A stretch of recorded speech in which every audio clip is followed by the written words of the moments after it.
shade on the field, humidity about halfway. The wind won't hurt either kicker, and it is a beautiful sunny day here in Texas. And the Eastern Division, it's going to get tight. The Redskins are 6-1. Dallas and New York are 5-2. And as you know, the Giants and the Redskins play on Monday night. This baby's going to get tight. Hi, everyone. I'm Tom Brookshire. Along with me, the former Eagle coach, Dick Vermeil. The injuries have hit the Dallas Cowboys. Obviously, Danny White will start at quarterback today after missing almost 3 full games. Other than that, Tony Dorsett had a talk with Coach Landry yesterday afternoon and decided that between the two of them that he would sit out today if at all possible and rest that left ankle and left knee. So he's not in there. His substitute, a fellow named Herschel Walker. All right, let's talk about this. 31-7 the score between these two teams the first time. Is that a good sign for Dallas, or is that a bad sign from a coaching viewpoint? Well, I think, Tom, actually, when the team beats a team soundly, the edge goes to the losing team because that motivates them a little bit more, and sometimes the winning team takes you for granted a little bit. Plus, you have to realize this. Dallas, the America's team, they motivate that NFC East team to play a little bit better. The coaches coach a little bit better. Hey, get pumped. You really do. Now, yesterday we sat and talked with Tom Landry at length, really, out at the training base, that beautiful place out there, and I've never seen him more relaxed and more poised. Did you feel that way, too, that he's confident about this team? Well, he says the team is deep. It has a chance to be one of his better football teams, but regardless of being poised and relaxed, there is a concern. He's concerned about Roy Green, number 81, the fine wide receiver from the St. Louis Cardinals. He's back and starting. And as you can see by this stat, he has been effective against the Dallas Cowboys. He is the Cowboy killer. Jetstream Roy Green's back. And back to run it back are Sekahima, the young rookie Samoan, and Eric Swanson, number 86. And, of course, Rafael Septien, one of the great kickers in this game, will kick off. And the crowd is on its feet, and this is going to be a loud and noisy one. St. Louis won the toss. How about this? They've won 8 consecutive games against the NFC East opponents. The Cowboys had the last loss last November when the St. Louis Cardinals under Jim Hamilton upset them. So you do not take anyone lightly. It's not too deep. Swanson. Good run back out to the 30-yard line. And the Cardinals scuffle a little bit on the opening kickoff return. Neil Lomax, 50 consecutive starts for this quarterback, the longest quarterback streak in the entire NFL. He's a good-looking thrower. Defensively, Ed Jones, John Dutton, Randy White, Jim Jeffcoat, all number 1 draft choices of a few years ago. Hegman, Lockhart, and Jeff Rohr played very well at the outside. Walls and Fellows, Bill Bates is back, and Michael Dowd. That's a good secondary. First and 10. They have it at the 28. Great drop back. Lomax very calm. He has time. Going for Green. Off of number 24. Everson Ball's hands almost picked off. Tom, that's a way to let the defense know that Roy Green is back. Go after him right off the bat. Bill Lomax will work with Stump Mitchell, who is now the back. No, the big fella's gone. Anderson's in New York. Earl Farrell, a very underrated fullback. J.T. Smith, and, of course, Roy Green. Up front, Sharp, Kennard, who did a pretty good job with Randy White the first time. Clark Bostic, Lance Smith, and Doug Marsh, the tight end. Lomax on 2nd down and 10.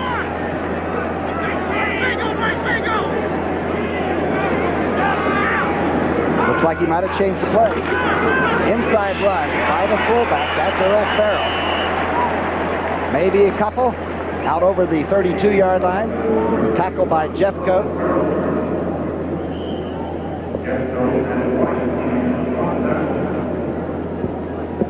You know, right now they find themselves in the 3rd and long situation, and this really is where Dallas has been the best, Tom. They're very good on 3rd down defensing. They've only allowed the opponent 34.7% conversion on 3rd down. It's tough to move the ball on 3rd down. And they're experienced. 3rd down and 7. The shotgun. From the up position. Lomax now being chased out. Ed Jones made him throw the ball out of bounds, intended for number 84 on the outside, J.T. Smith. That's a defensive roar from the crowd.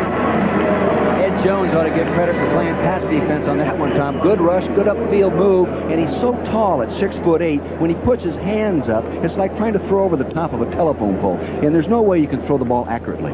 This will be Greg Cater's third game for St. Louis. Did a real good job kicking the ball for them. Gordon Banks back to return for Dallas.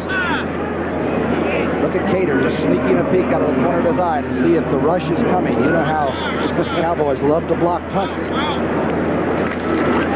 Return is on. This is a good hang time. It's a very high kick. Banks moving up to fair catch it, and does with a good catch at the 31. A 5:09 hang time. And here comes Danny White. He missed Denver. He came in last week for the last play or so to get ready for Septien's field goal, but he has been hurt with that little groin pull. Closby, Galloway, and Bubba Baker at defensive end. They're playing the 34. Freddie Joe Nunn, E.J. Jr. has bad ribs. He'll play. Noga and Charlie Baker. The secondary, Washington and Mack, Leonard Smith and Lonnie Young, they will be tested a lot by this man.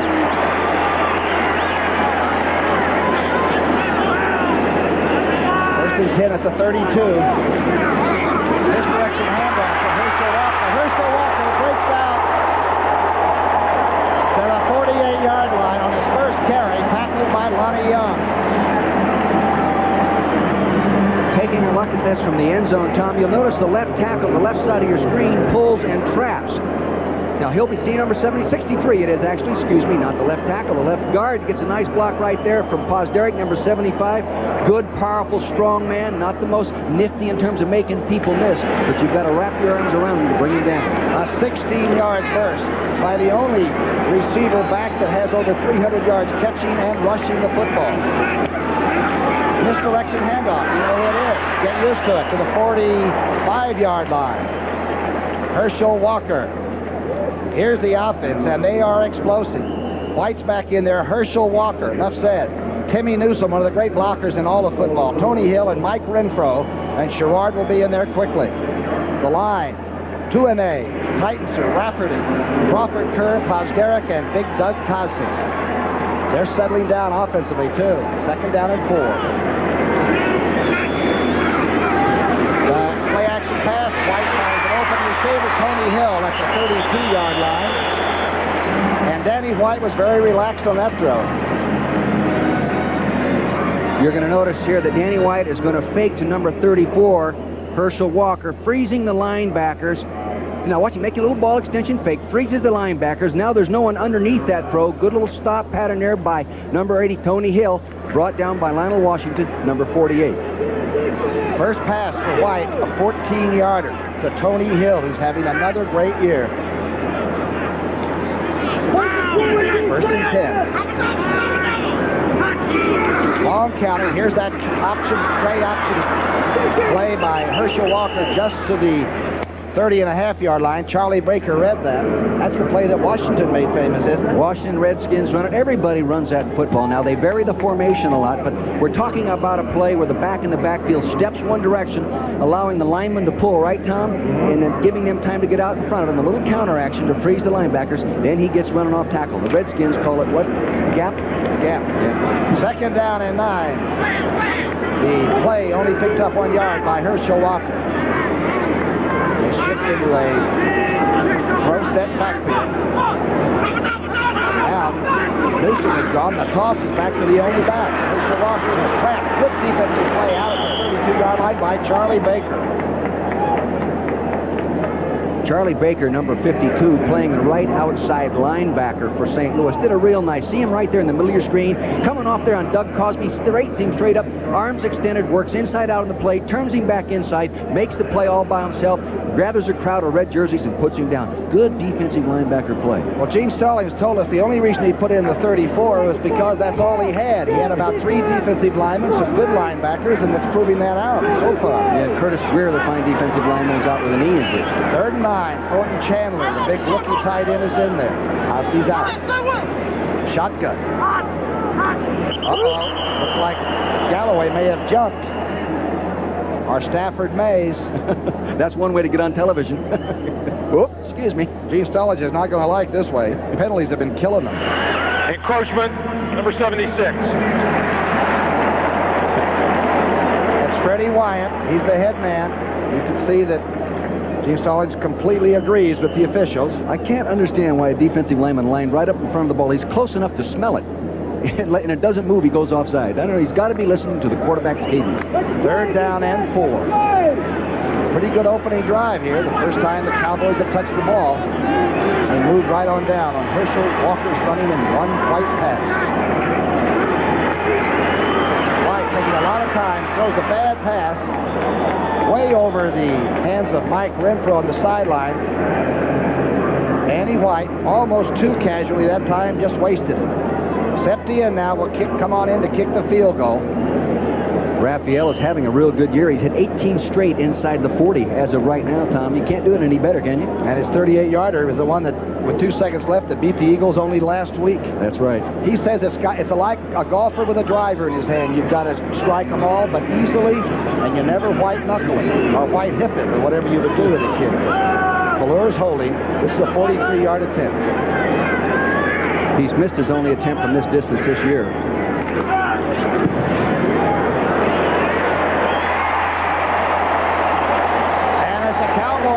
So often, the first time they get the ball, they go down and deposit 3 points. Dallas leads.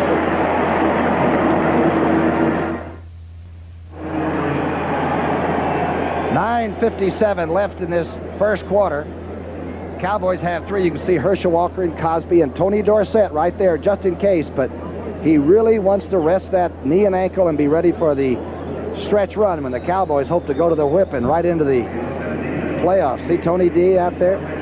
They're 2 of the great running backs you'll ever see in a football uniform. They're standing together. Yeah, I know it. I tell you, that would have to give you great confidence as an offensive coach. Wouldn't it? Your IQ really goes up. Septien's field goal kickoff, very short, taken at the 18-yard line by one of the upbacks.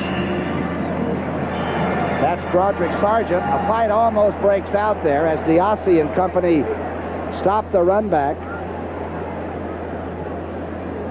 A short kick by Septien almost caused a near riot at right around the 30-yard line. These teams over the years have had some real heated battles, Tom. I mean, fist fights, shoulders popping each other, elbows. They've had some tough ones. From the left of your screen, you're going to see some contact made with other than a shoulder pad. Now it's up on the top of your screen. Here it is. There's a push in the mush. Oh, bang. Yeah, I'm going to take that one, Vince says. Oh, here comes back. Now come with a left hook. Oh, no. Diassi came over to play Sargent at arms. There's always somebody that wants to help you out. Sure glad they were around when I played. First down and 10. The ball's on the 30-yard line. The toss back to Stump Mitchell. Mitchell gets maybe a yard and a half. John Dutton sliding over for that tackle. Young team under Gene Stallings. You can see they've been outscored 38-3 in the first quarter. What makes it even tougher is Dallas defense hasn't given up a touchdown in the first quarter. So, I mean, that makes it a little tough. It's like running up against the wall.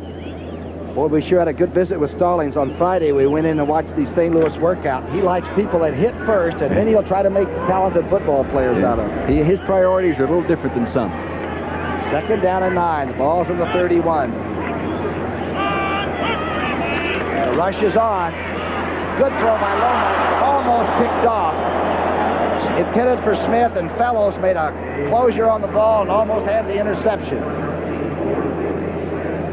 You're going to see Bill Bates, number 40, sneaking right up here from his safety position and put good pressure on. He's picked up, but the quarterback is forced to throw the ball quickly. Now watch, see, there he comes. He's picked up. Wham! He lets that thing go in the slant, almost intercepted by Fellows, number 27.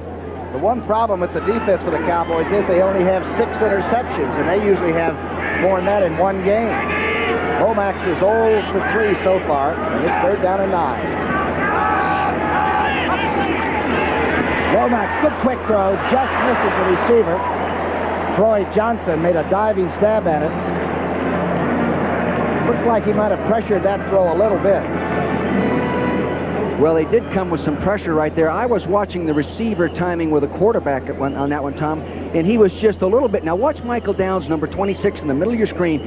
Now remember, he's a free safety, and he's coming in there, not picked up, but in the shotgun, the advantage is if he comes free like that, you can still get the ball off. But he got it off just a little too quick. The numbers on Cater, a 36-yarder, fair caught by Banks, and he's making his 2nd punt. Used to kick with Buffalo, so you can kick in all kinds of weather. I guarantee you that. Banks at the 34. To the 42-yard line. Good little athlete, good run back, and again some extracurricular action. 3-0 Dallas, and the Cowboys have the football.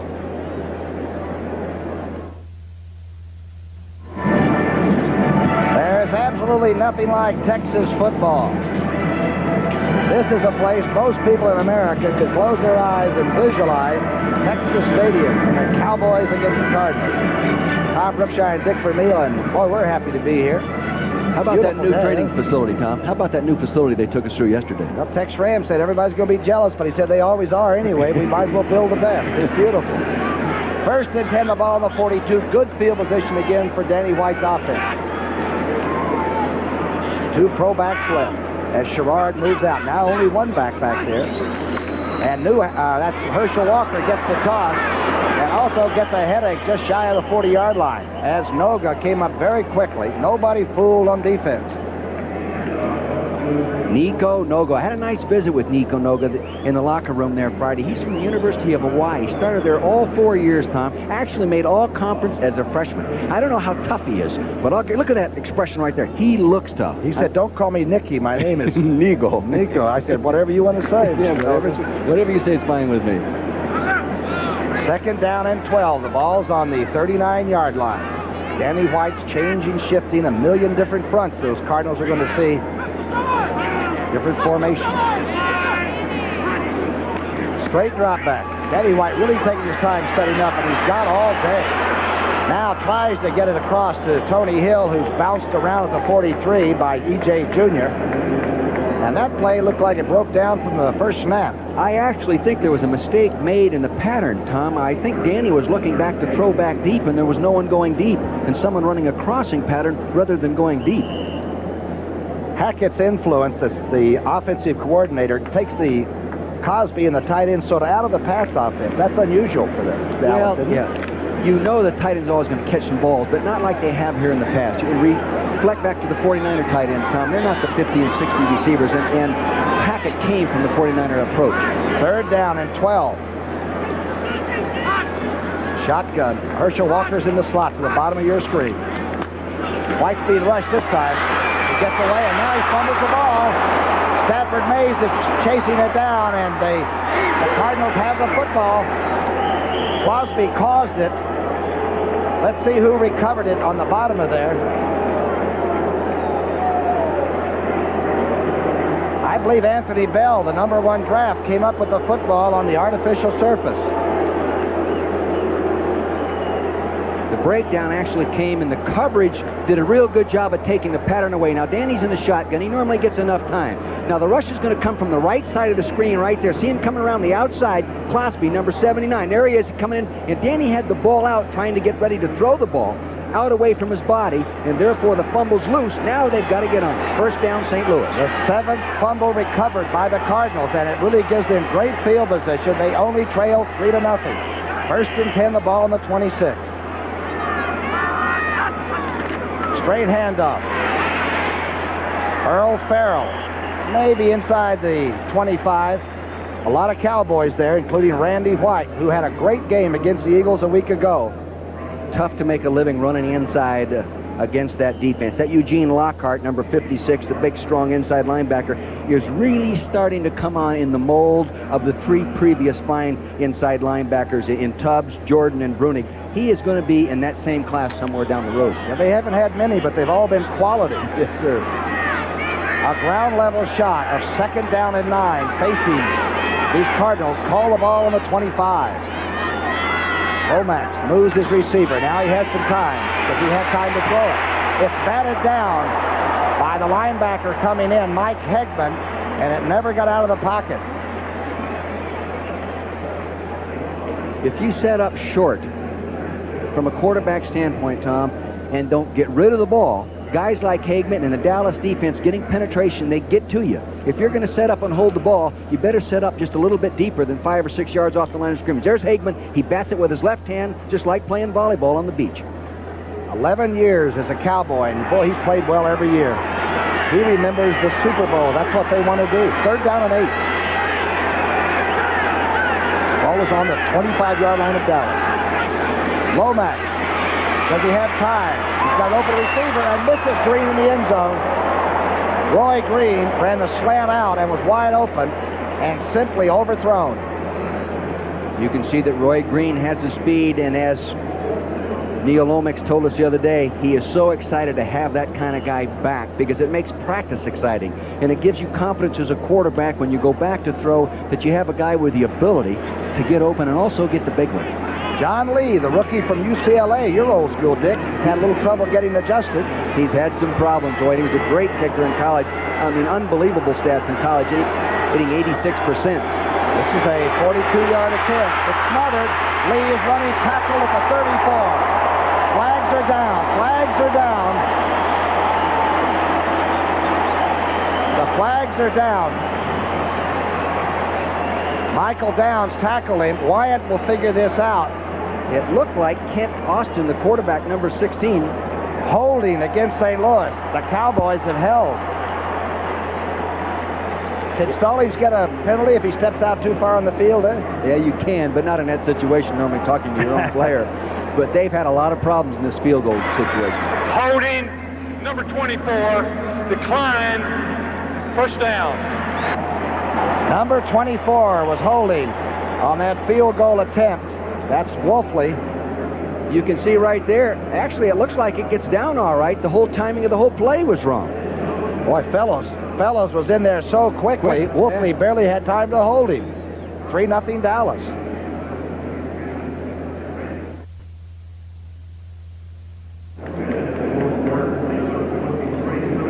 Dick, you picked up something in the background on this aborted field goal attempt. Yes, see, Ben Agajanian standing right here is timing the St. Louis Cardinals long snap, hold, in the and kicking background here? In the background up there at the top left-hand, right-hand corner. And he's doing that so he can hear the rushes as the game goes on. Cowboys take over. They smothered it. It was a bad snap by Ruther. But no 3 points for St. Louis. Those are tough to give away, and Gene Stallings knows that. Herschel Walker inside, dragging Bubba Baker with him. Pickup of a couple of yards. Herschel, by the way, when I was here the second week of the season, we've got an injury on the field. That's Junior, who came in with some bad ribs, and I wonder if he's been hit around the rib cage again. The only thing he said on the field the other day, he says, "Coach, there's no way they're keeping me out of the Dallas Cowboy football game." And that's really the mental approach that the NFC East has in regard to playing the Cowboys. They all want to carry their best effort in against the Cowboys. And Junior, of course, has really been playing outstanding defensive football. It looks like it's a little Remember, more than next Sunday on CBS, that's right, Dallas against the New York Giants at the Meadowlands. It's going to be some battle. A lot of great players will be on the field, or you might see the Eagles against the St. Louis Cardinals that are here today. Minnesota against Washington, a good lineup. It all starts with the NFL Today, the studio back in New York, and then right here on CBS. Gene Stallings, I really enjoyed visiting with him, Tom. What did he say? My priorities in a player go, number one, I want a guy that'll hit somebody. That's the number one thing. He said, right now, I don't have enough of my personality-type players on this roster, and if they give me enough time, we're going to have some people in here that'll part you down the middle. That's where it all starts. Remember what Stallings said, too? He said, you got to convince your guys that your X's and O's are better than the other fellas. The leg they're working on. We're not trying to diagnose an injury, but this young man from Alabama has been quite a player, and we hope it is not serious. It looks like he's going to be all right to get up. He'll get a good hand from the crowd here. These people like good football and good clean play. E.J. Jr., he's lined up right here on the left hash mark as we look at it, playing linebacker. Let's follow it and see if we can find out what happened. He approaches the guard there right now. Now tightens her, goes underneath it, and you can see his own offensive lineman came in from behind and fell in back of the knee, Tom. And that's always the worst kind. You don't see that one coming. Galloway just happened to fall on one of his own teammates. It's amazing to me that we don't have more injuries. The tremendous contact and speed. Ron Monaco, number 59, will try to replace E.J. Jr. Walker now has 24 yards on 6 carries. And second down and 6. Ball is on the 38-yard line. Dallas has it in their own territory. Danny White missed the Denver game, the Washington game, and all but about one play of the Eagle game. Play action pass, great fake. Wide open receiver, Sherrard, and he catches the ball.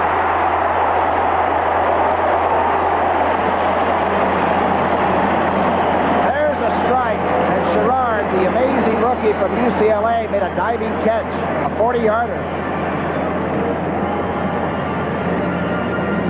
You're going to see right here Michael Sherrard come down here and make a little post move and head down the hole with the play action freezing both linebackers inside, so there's no underneath help. Now look at the play action. No one there. Safeties come all the way up inside. No one in the hole. Poor free safety play on that play. He's got to be back in that hole. Great catch by Sherrard. Right at the end of this, Tom, Mr. White looked like a late shot by Mr. Baker. A late hit, a lot of that going on. Danny White, though, threw the ball perfectly away from any help that could possibly be on that coverage. 1st and 10, the ball's on the 22. The misdirection handoff. Not much. Good defensive rush there. Herschel Walker tackled by Baker. And 2 or 3 friends. Herschel Walker, by the way, the second week of the season when I came through here, he weighed 216. Yesterday he weighed in at 223, so he's getting his weight back up to that 225, where I think he feels just as fast and a lot stronger. You know, the thing, you're talking about getting stronger. I think this is the kind of guy, kind of running back, that if he carried the ball on into the 4th quarter, getting into his 25th, 26th rep, he'd be even running better at that time. And maybe a long one. He's got that 100-yard dash speed. 2nd down and 10. Newsom is gone. Everybody is, except Danny White and the ball. Now he's going to run with it. Now he throws it on the run. Did he cross the line of scrimmage? It's going to be close. The flag is down. Intended for a rim throw, but I believe the quarterback crossed that line.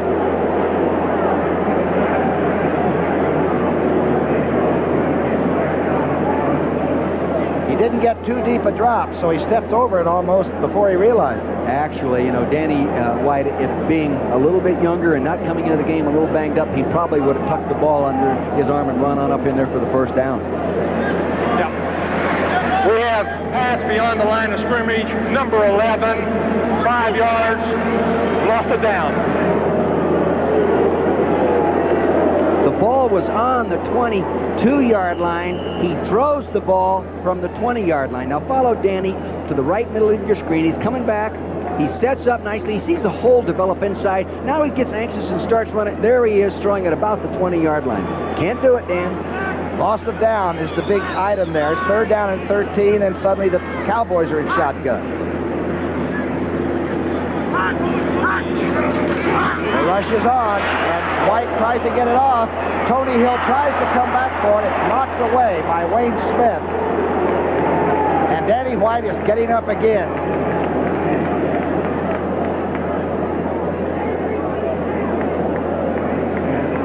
Big rush from the bottom of the screen there as Klausby got in there. Danny White stayed in there, bravely tried to get the catch. I'll tell you this, it was really close downfield to being pass interference. There was more than just mutual contact made by both. They were fighting all the way down. Come on, they were both going for the ball. That's pretty good coverage down there. I thought Wayne Smith did a good job. A 43-yard attempt by Septien. Of course, he made the one earlier in this game from 42. Kalur's holding. Guess what? The smaller man, the great athlete from Mexico City. He struck gold again. It's 6-0.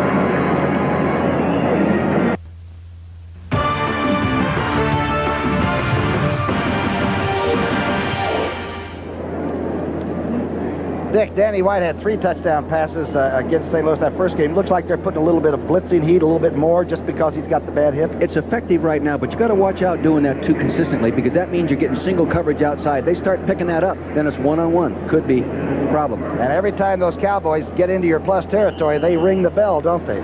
Got a little blood off the chin there.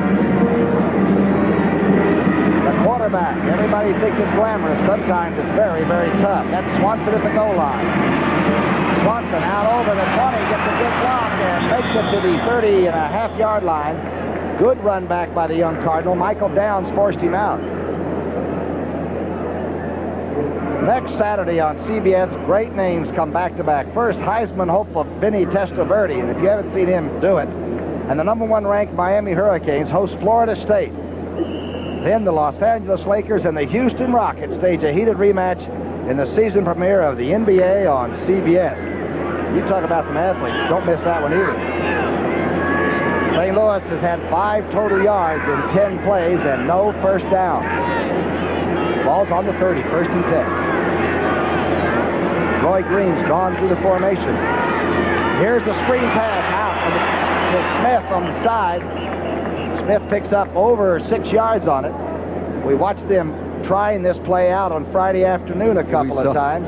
I saw this clever little thing. They bring the man in motion, Roy Green right here. The ball snap. He blocks this man here as he gets the ball and tries to get up inside the screen. Clever little design. Now watch Roy Green, number 81. Now right in the middle of the screen. He gets the block on Fellows. He gets up inside with a receiver. He's now a running back. Roy Green, of course, had that little chip taken out of that ankle on the 24th of September. He looks like he's full speed again. Stump Mitchell with the carry. And the Cardinals get the first down as Lockhart makes the tackle. Nice blocking by Doug Marsh, the tight end, number 80. Did a good job of blocking on Jeff Rohr, number 50, the outside linebacker. And Doug Marsh really is the only physical blocking tight end they have on the roster at 238. Their backup tight end is a combination of wide receiver and tight end, Novacek, number 85, and they can't afford to lose him. Stump Mitchell is a small man, but he's got a heart as big as a watermelon, you know, over a 5-yard average in this league. And he gives you everything he's got. 1st and 10. The first one for the Cardinals, and they're at the 44-yard line. The blitz is on. Lomax reads it, gets it out to Green.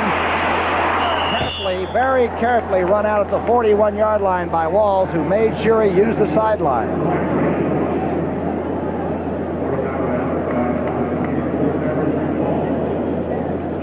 You're going to see Bill Bates, number 40, working his way up here as Green's coming in motion. He's going to come out here and get the flat. He's coming on, forcing the quick throw. Here he comes. Get rid of the ball. He gets picked up. He lays it out there nicely. Now you've got the ball in the hands of an athlete that can beat you. Roy Green, number 81. Good read by Lomax and a real smooth pass. 1st and 10 on the 41 of Dallas. High formation. Inside hand to Farrell. Offensive line came off pretty decently against a very tough defensive front four. Now, we were talking earlier about Gene Stallings and the kind of players he likes. He says Earl Farrell, number 31, is my kind of player. He's not selfish. He doesn't care if he gets the ball. And Farrell really loves this new style of offense because he already has had the ball in his hands more than he did last year in the whole season. But this guy will get after you. He'll climb your frame. 2 touchdown catches last week against Washington, and they almost caught the Redskins. 2nd down and 6. First good legitimate drive the Cardinals have had in this first period. They're coming for the blitz. The handoff. They beat it. It's going to be short of the first, but Farrell picks up a couple of 3 yards as the cat and mouse game goes on. Offense against defense. Hegman somehow slid over and made the tackle.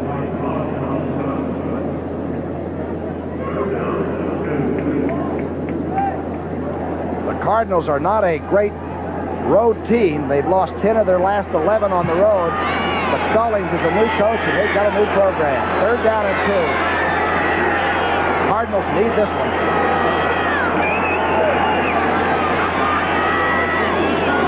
Mitchell has the first down. His helmet at least got to the 30-yard line. Randy White also got there. Boy, on 3rd and 2, it's tough to get outside on these guys. Now, watch Randy White playing defensive tackle as it is. He takes the guard on, works inside out, not allowing the cutback. Watch Randy White, the all-pro, number 54. Boom! Now they're going to reach block on him right there. Watch him shred tacklers right there, throw him off, coming inside out. This is a 275-pound lineman that can run like a linebacker. Good play by Randy White. Randy White against young Kennard over there. Only had 1 tackle in the first game, but he's healthy from that thigh bruise and playing well. Still a first down for the Cardinals. Inside handoff. Farrell. Boy, he's a load. 6 feet tall, 224 pounds. He's not a little back. He's not. He's got a 4.5 average, a 4.7 career average, which is outstanding. But he's just now getting in the style of offense that takes advantage of his physicalness. He's not a finesse type guy, Tom. He just gets after you. Sort of a throwback to the old type guys. Stallings will like him. Oh, yeah. The closing seconds of the first quarter. He could have probably played for you guys when you were a kid, you know, on that style of football team. The old Green Bay team, you know, and that kind of stuff. in the mud and everything. Mud, dirt, yeah. Lomax going over as they change 6-0. 2 Septian field goals. Cardinals got it rolling a little bit. 63,264. Make that 65. What a beautiful girl that Dallas cheerleader girl is down there. We're Funny you would notice that. Yes, it just came upon me very suddenly. 6-0 score here at the stadium. 2 Septian field goals from beyond 40 yards, 44 and 43. And a good drive right here by the St. Louis Cardinals as Lomax seems very calm, and the game plan appears to be very basic, but well thought out by Stallings' team. 2nd down and 3. Lomax is 2 of 8, 21 yards. The I formation.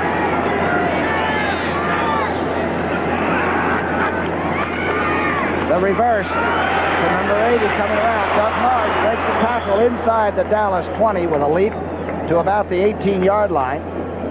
Pretty good play, the tight end around. That's the first time I've seen a true tight end around this year. Scores from elsewhere. We'll just continually feed these through so you people are kept abreast of the action around the league. 1st and 10. A good drive by the Cardinals. And they trail, as we said, by only 6. Lomax is a flamethrower. On 1st and 10, will he go for it? No, the toss back to Stump Mitchell. Good block by Farrell, but good recovery by that Dallas defense.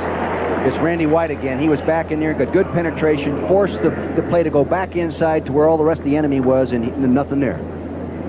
Ernie Staunton, the defensive line coach, is trying to get Randy White to play at 260. But Randy said, don't tell him, but I'm having trouble getting down there. Randy's weighing about 270 and carrying it probably as well as he has in his whole career, and he is absolutely great. There's 3 things he loves: his wife and family, football, and bass fishing. And he's good. He's good at all of it. At all 3. 2nd down and 9, a gain of yards. A yard by Stump Mitchell. Good time this time. Lomax overthrowing Green again in the end zone. Roy Green thought he might have been held by Everson Walls a little bit. It's hard to overthrow Roy Green.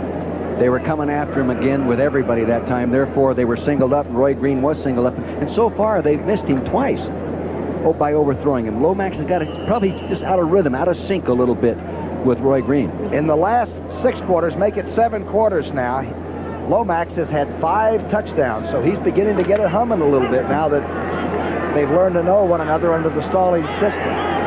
3rd down and 9. This drive started on the Cardinal 31. This is a good drive. Shotgun. Lomax with a lot of time and an open receiver, and it's knocked away. Farrell couldn't hang on, and I don't see any flags now. Jesse Penn really stuck the receiver. For a moment, it looked like it had touchdown written all over it. I think he came out of the right wingback spot in the shotgun formation. They went a coverage toward the slot and therefore singled him up down the hole.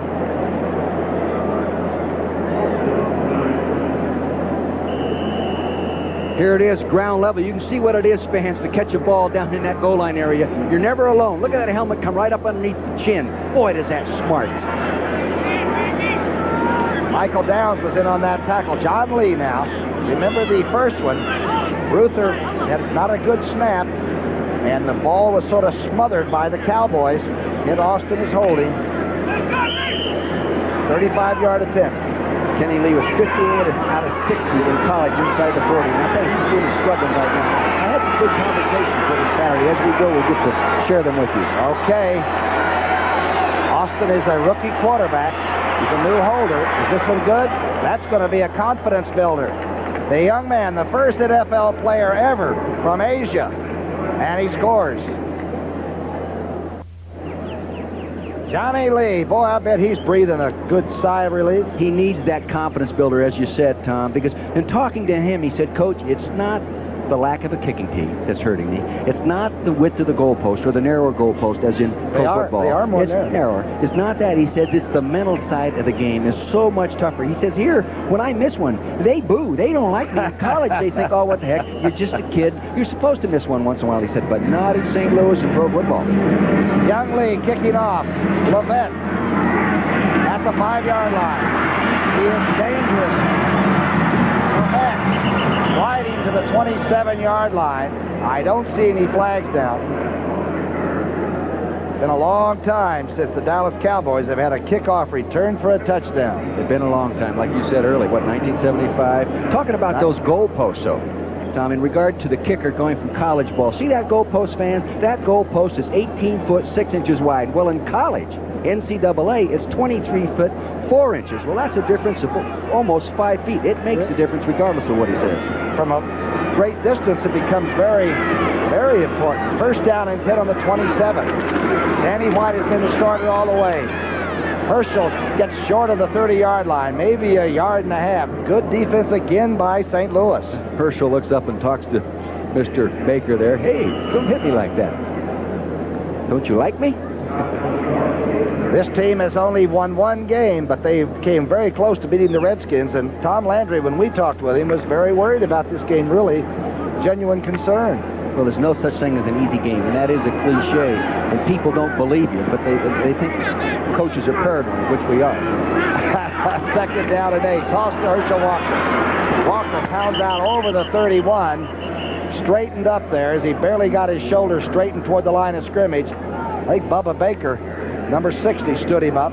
You know who did a nice job on that play, even though the result was not very good, was Tim Newsom, number 30. He did a real nice job of blocking the outside linebacker. And last week, as we noticed in the films of last week's games, rather the tapes, Newsom did an outstanding job of playing that fullback position, blocking, running, and catching. And as a result, he won the game ball. I think he's playing better now than I've seen him in the past. And this offense could strike in many different ways. The total offense, they're like third in the NFL, and they're doing a very good job of it here.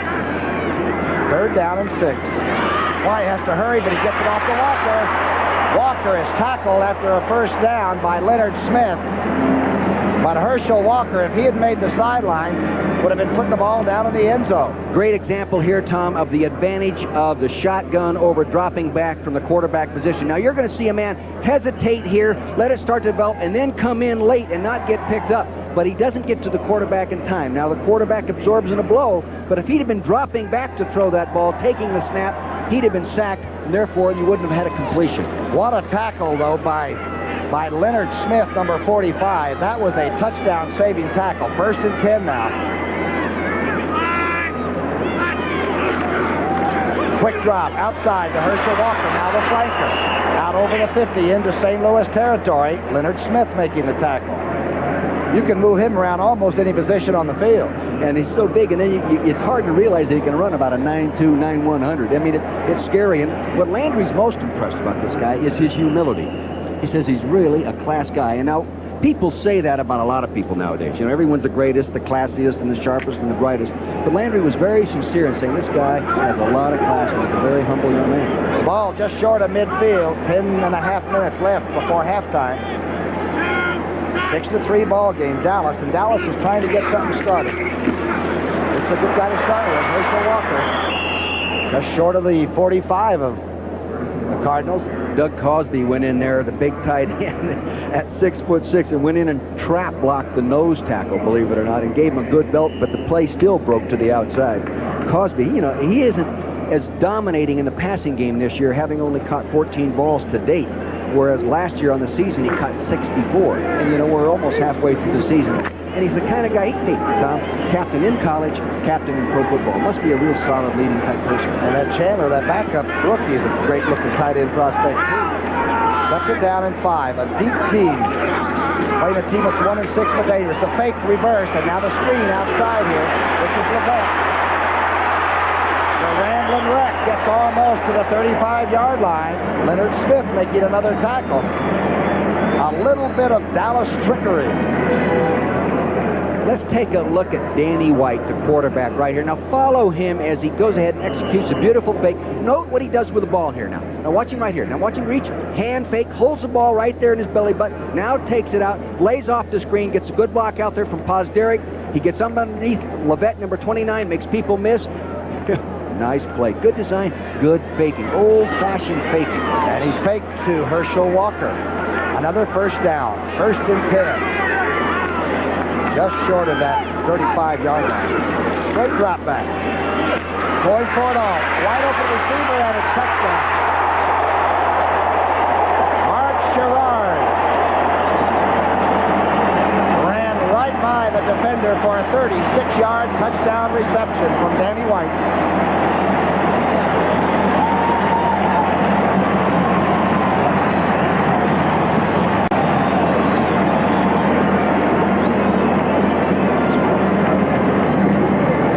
The Cowboys are averaging 27 points a game on offense. They got a lot of people that can do it.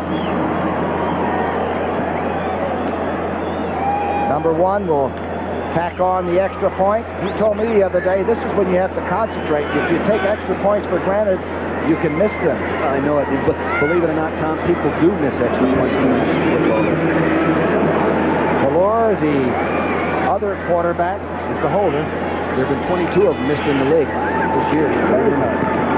This one is tall and talented. Oh, yes, is he gifted. Here we go, Danny White, middle of your screen, good pass, coming straight back. 1, 2, 3, 4, 5. He sets up, turns to his left. He knows where he's going with the ball all the way. Gets up here. Now watch Wayne Smith, number 44, got beat badly. He moves inside for the catch. Touchdown. The Cowboys with a back attack that inspires. The Giants with a defense that dazzles and revenge on their mind. A classic in the making next Sunday on CBS Sports. 6 of 9 for the man from Arizona State. 118 yards. The touchdown pass you just saw. That's his 11th TD pass of the year. As we said, he missed 3 games. Only 5 interceptions. A very good year for Danny White. Septian's kickoff. At the 4-yard line, Sikahima, the young man from BYU, has a lot of running room. Now he's finally corralled at the 27. Diassi in on that tackle, and Albritton. Taking a look at this touchdown pass, follow the wide receiver, Michael Sherrod, as he comes on, he works outside, and he gets down, and he separates downfield from the defender. Now watch him as he comes off. Now that's Wayne Smith, moves up now, he's inside out on him, covering lines. Freeze it right there, freeze it. Right here, he made a drastic mistake. He looked back at the quarterback, and you can't look back and run fast straight forward. Good separation made by Sherrod. Touchdown. You can't trust a quarterback. I try to tell all these young guys that. He took a peek. You know you can't take a peek. Sure. 1st and 10. The ball's on the 28. Lomax, though, is not to be snuffed away. Here's a blitz, and Lomax goes down at the 20-yard line. Gene Lockhart, the hitting machine. Mr. Lockhart, he likes to get after quarterbacks. Here he is. He's going to come after you. No one would like this kind of a guy coming after you. Number 56. Here he comes. Nice cross starts. He got held up. That left guard should reach over there and pick him up. He did not get it done. Sack. 29th sack for this Dallas team. They may break their old record, you know it. Gene Chilton, the left guard, playing in there as a backup guard, starting in there right now. Should have slid over there and picked up that stunt, Tom. 2nd down and 17. The Dallas defense playing hard. The quick draw. And back at the 25-yard line, he's hauled down. Randy White just jumped on Farrell's back. I'll tell you something now. It is almost unfair. Gene Chilton, number 58, a rookie, a number 3 pick, first center picked in the draft on Randy White. Really, I don't think he expected to be playing in there because Derek Kennard started at left guard, Tom, but Randy White really gave him a shot that time. Well, the scary thing is that White gets better as the game goes on. By the 4th quarter, you feel like you've been in a heavyweight boxing match. I'll tell you something. That Gene Chilton right knows, thinks he was. He took one right across the old chops. 3rd and 13. Neil Lomax does not throw many interceptions, but he's got to be careful. Good play. Roy Green has it at the 31-yard line, and 3 Cowboys ate him up. Far short of a first down.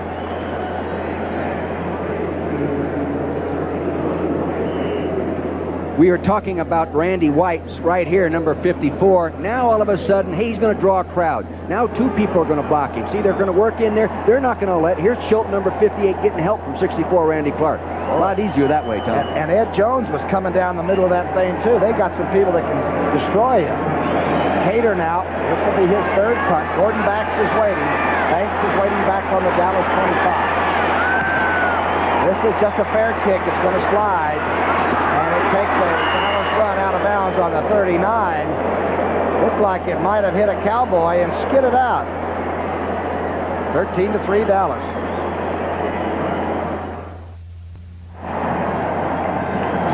6:39 left before halftime. Tom Brookshire and Dick Vermeil at Texas Stadium, and they've been waving around this sold-out crowd. And the Dallas cheerleaders pepped up, and the 2 teams down below very, very serious.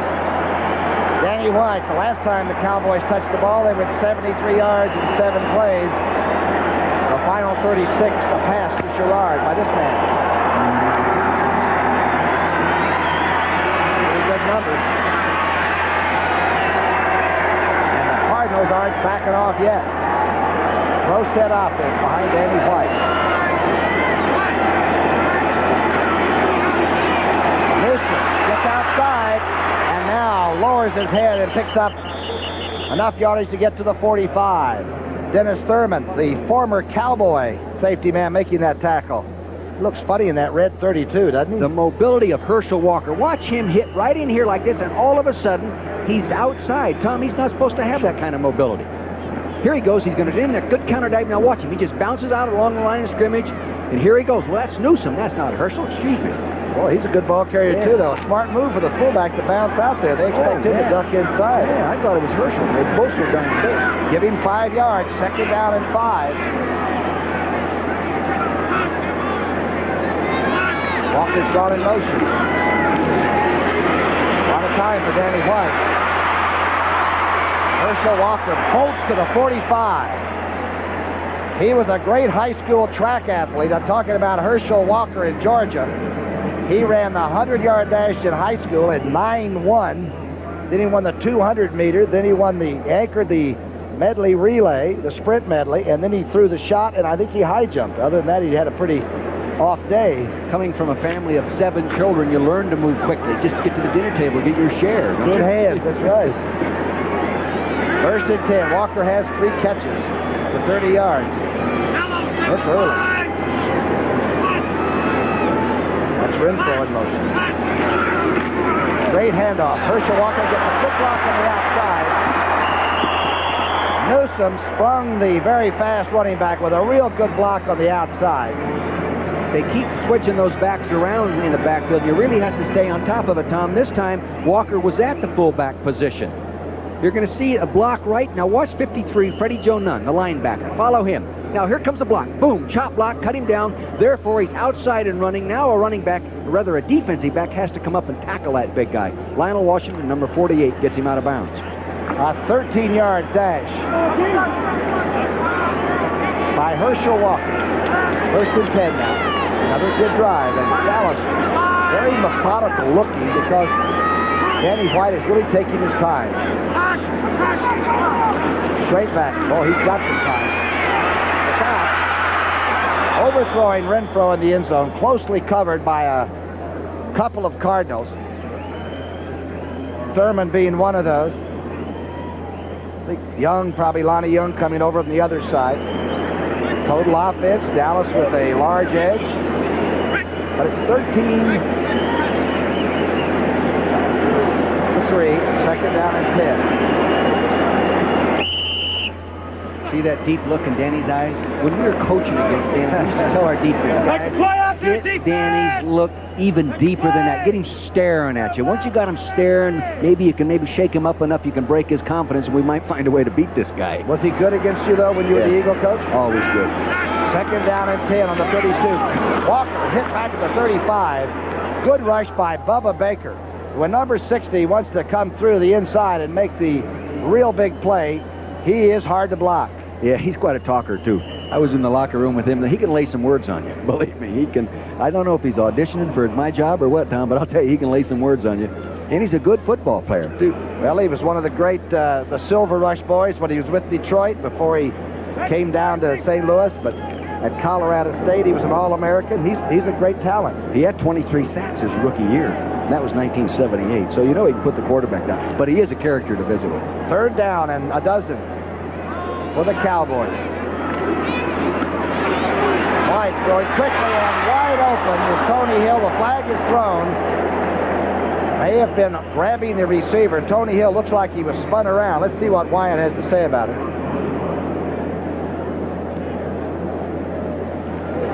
Defensive holding. I think it was Lionel Washington, number 48, that grabbed him. Tony Hill's been around 10 years, but he has a lot of enthusiasm this year. Number 48, 1st down.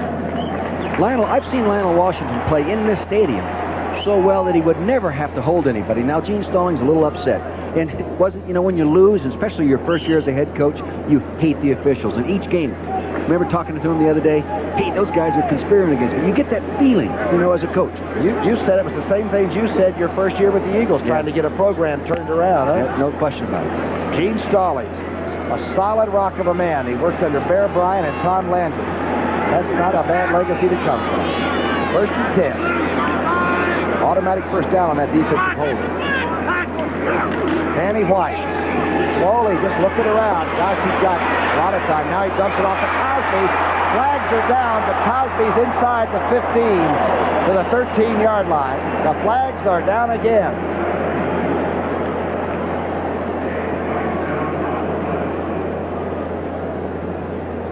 Defensive pushing.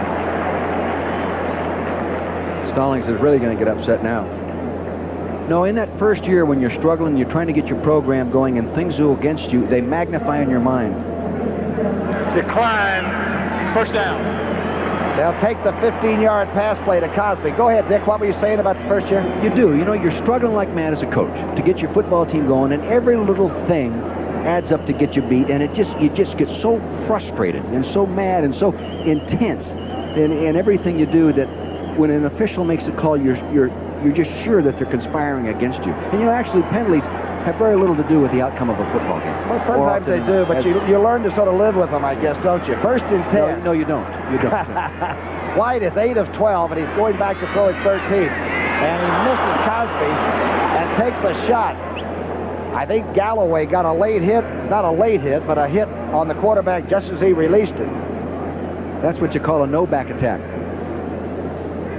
Galloway is really probably their most consistent defensive lineman right now. He's doing a good job. 22 tackles, 3 sacks, 1 forced fumble.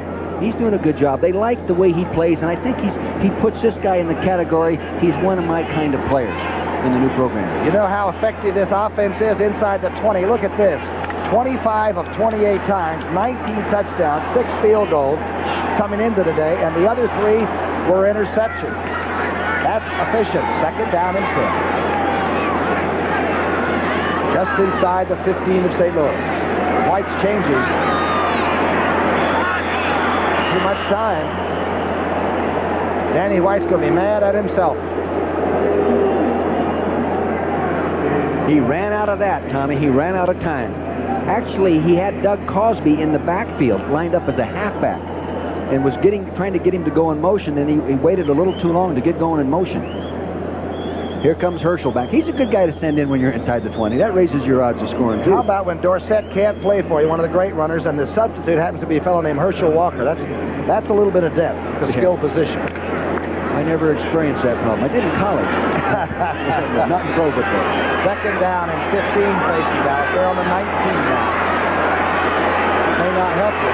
3:32 before halftime. The quick draw to Herschel Walker. And he breaks tackles. He's going to score.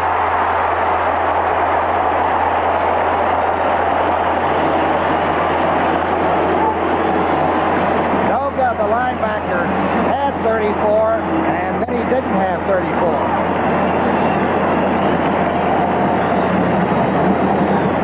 This is a little inside trap, Tom. Number 34 to the left of your screen. See, now center blocked off Rafferty. There's a trap block now. He's up inside. Look at his shoulder pads down. Boom, he runs out and tackle of Nico Noga, number 57. He's upfield there. 55, Anthony Bell chasing him. No way. Touchdown. What a horse. The same thing with Jimmy Brown. At that big and everything, you don't believe that they're that fast. And he is not only strong, but he is extremely fast.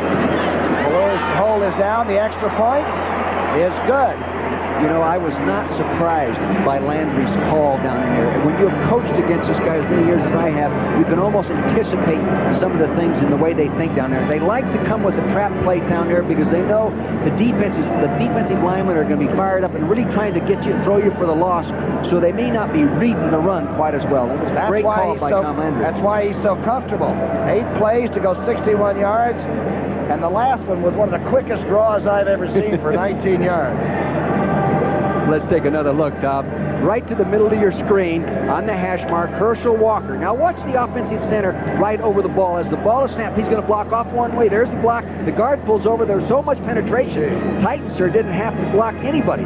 Poor tackling right there. Anthony Bell tries to catch him from behind. Cannot do it. But you disregard the fact that he is 220 some odd pounds, and he's still one of the fastest players that's ever played this game.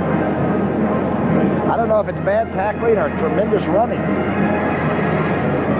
Septian will kick off. There are the numbers I just told you on that scoring drive. And boy, this Cowboy team can run some points up in a hurry. They had, what, 30 points in 5 of their games so far this year? Right, Tom, and at 9 is the season record. And if they keep going, they're going to break the record easily. And they're averaging up there about 2.5 points more right now this time of year than they were last year at this same time. Averaging 27 points now, last year 24.7. So they're more efficient offensively. And this is the halfway mark. Remember that. Should the Cowboys win this, end up 6-2 at halfway, they would go to the whip with a healthy Dorsett, because Tony is going to be okay the rest of the year, and he and Herschel Walker in the same backfield makes my skin crawl. Makes you what? It scares me to death as an old defensive person. My leg aches.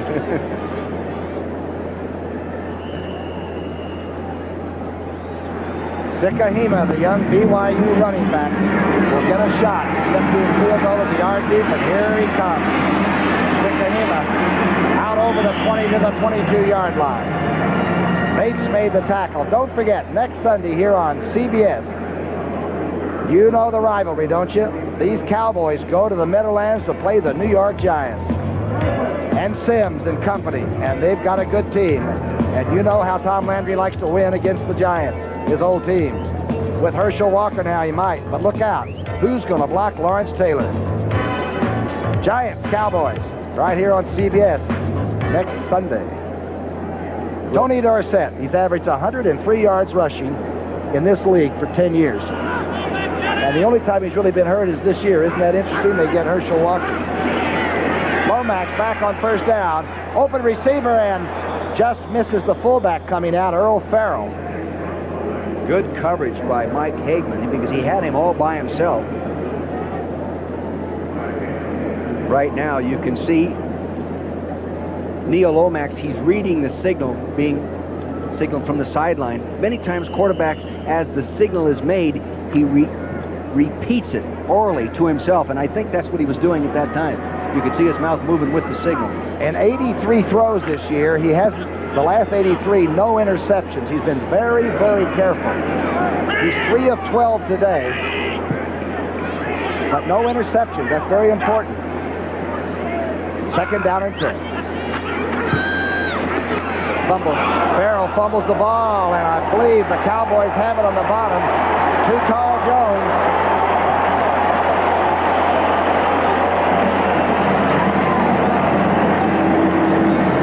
It's just a direct handoff. Quarterback reverse pivots, gets it back to him deep. The linebacker attacks the play. He's in there right now. And you saw the ball pop to the right corner of your screen. There it is on the ground. And Too Tall went fishing. He's got it. The one department that Tom Landry's not happy with the defense is that they just haven't had many turnovers so far this year. They haven't turned the ball. You know, last year, in terms of pass interceptions, Tom, at this time they had 18. Right now they only have 6. They're liable to get those in bunches. They're after that fumble today. And Lomax is being careful. First and 10 for White and the Dallas offense. On the St. Louis 25. Reverse play to Cosby. Inside the 20-yard line. The big fella dives almost out of the stadium. the real clever maneuver here by the offensive right guard. A little different move. Watch the big offensive right guard as he pulls one way and then reverses on around to help the tight end come around on the reverse. Clever little technique. See the guard little spin around technique? That's not easy to do for a 290-pounder. Oh, there he gets the chop. That's Crawford Kerr. That's Crawford Big Kerr. Daddy Kerr, they call him. 293 going on 305, I think. Second down and less than 1 for a first down. Inside goes Herschel Walker. He is close to getting that first down. Hit hard there by Klosby and Noga. Last 3 times that Dallas has touched the football, they started on their own 34, they got a field goal. On 27, they got a touchdown. On 39, touchdown. Tom, it doesn't surprise me because actually Dallas has been scoring a touchdown every 20 plays in the league, which is second best in the NFL, and the average is 31 plays. So you can see how efficient they have been. Now, St. Louis has just got to tighten up. That's all there is to it. First and 10. They better tighten up now. It is 20-3. A John Lee field goal, the only marker for the Cardinals. Great drop back. A lot of time. The 2-minute warning as the Cowboys driving for another one. It's 20-3.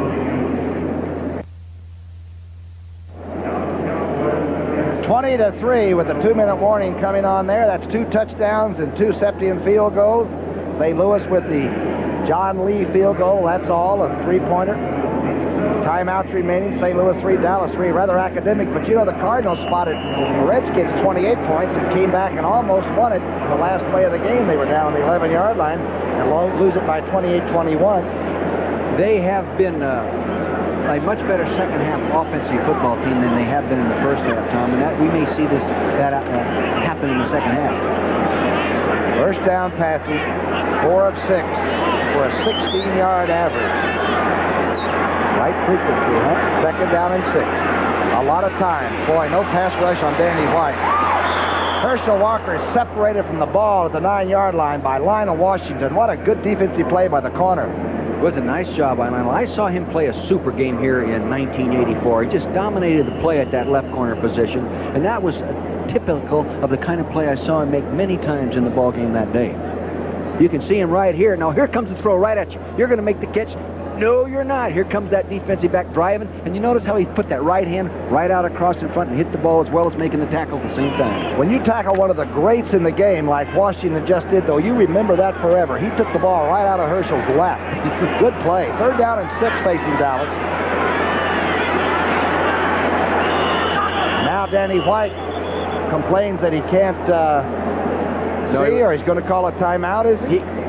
He was running out of time. He couldn't get the play off, Tom, so he had to. And he was complaining. I think he felt that they started the clock too soon on him. Running out of time. That's what Vince Lombardi always said. Remember that? The late Packer coach? He never lost a game. He just ran out of time.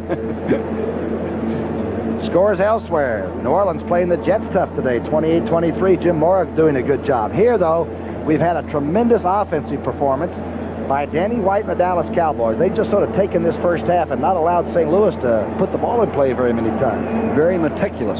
Just boom, boom, boom. And then the one big play and the one error by 44, Wayne Smith, when he was covered man-to-man. He has him covered. Then he looks back to the quarterback he's doing, and you know what he was doing? He was throwing the ball to the guy who was covered. And then Sherrod separated. He goes in for the touchdown. You know, you and Stallings had something in common when you said that if you don't have the greatest practice facilities and things, like maybe St. Louis is not quite in that category yet, when you're going down to play the rich guys, you can almost get your team up into a ladder, can't you, by saying, wait till you see the way they live down in Texas. Huh? We used to always try to build the hate factor in regard to Dallas because they were so good and so well organized from Tex Schramm and Gil Brandt and those people that it's easy to motivate your football team. Here we are, just street fight guys with our blue collars on, no ties and holes in our socks. We're going down and play these rich guys, you know. We'd use that approach. And actually, it doesn't take long till you do learn to hate them, you know. But no longer now. I love them. I love them. Third down at 6.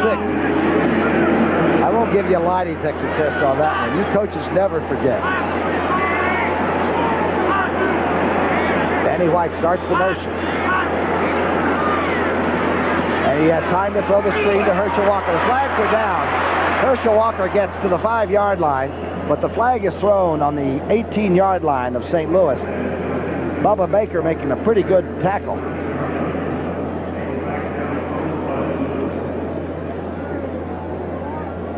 Holding Cowboys.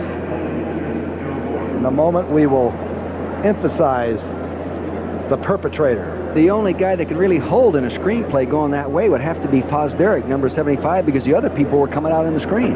Let's see who it is. Holding, number 75, third down. He's the only guy there who could do it. Fosderick, the tallest player this side of Ralph Sampson. Tallest guy in the NFL. There he is in the middle of your screen. Now you'll see him sitting there in the middle, number 75. He's got his arms reached out there. The guy goes underneath him now. See, Clasby goes underneath and he reaches. Look, he's got him hooked right there. He pulls him down. Hey, all's fair in love and war. Get him down. He and Clasby, of course, played together at Notre Dame, right? They know each other too well, maybe. Third down and 16. Work against each other all day long, for spring ball and the season. Almost a little more room for a pass offense to operate in. White going for the corner. That's Tony Hill.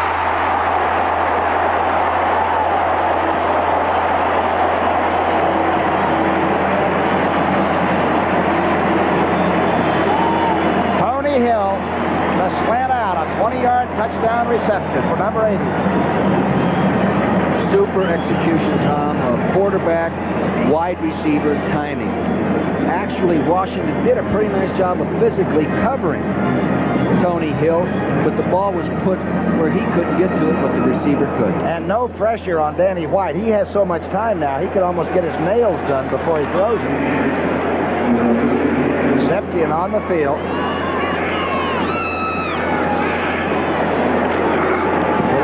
It. Boy, is he striking that ball. Here's Danny White going to go straight back. See the rush starting to develop. Good spin techniques going on inside. He has all the time he needs. Now the ball's going to be going to the left corner of your screen. And there he just broke for the flag at the last second. Touchdown. Tony Hill makes another great catch. 27-3. Tony Hill does a super job of working down in and then bringing the defender Washington to the inside and then breaks at the last second for the flag. Watch how he does this. Now, here he is. To see him work inside, gives him a little stick right there, gets him to freeze, comes back for the flag, and the ball's right where it had to be. Pretty darn good execution. Third touchdown reception of the year for number 80. Looks like he's getting new life. Sikahima, the rookie, out over the 25. To the 28, a good run back by the young Cardinal. Bill Bates collared him there. Don't forget, coming up at halftime, Brent and Irv will be joined by Hank Stram. Henry's back in the studio in New York. They'll get you up to date with all the scores and highlights from around the league. That's coming up at halftime. Brent and Irv and Henry Stram. There's Tony Hill. There's a great team. Now, Danny White throws a touchdown, one pass every 11th completion. And old Tony Hill catches one in his career.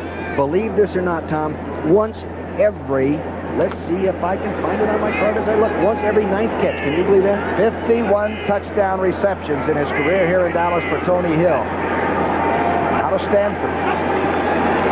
Lomax on 1st and 10. Ed Jones spiked another pass. He gets a little penetration and then cuts off the whole field of vision. He's already spiked 58 of those in his career. That's his 59th. And very few defensive linemen even come close to spiking as many balls as he does. He's just so tall. If he gets with his power rush, he's not going to beat you with a speed rush. But if he gets upfield 2 or 3 yards and then raises both hands, you just can't get over him. And he's playing a little bit lighter this year, because of the age, and he's playing what he thinks to be as quick as ever. Dallas with 240 yards total. St. Louis only 65. Roy Green makes a diving grab at the 36. Jesse Penn in there standing over him. Now the hurry up by St. Louis. They trail 27-3. Boy, a touchdown now would send the Cardinals into the locker room with renewed vigor. First down reception just at the 40-yard line by Farrell. Lomax bringing him out quickly now.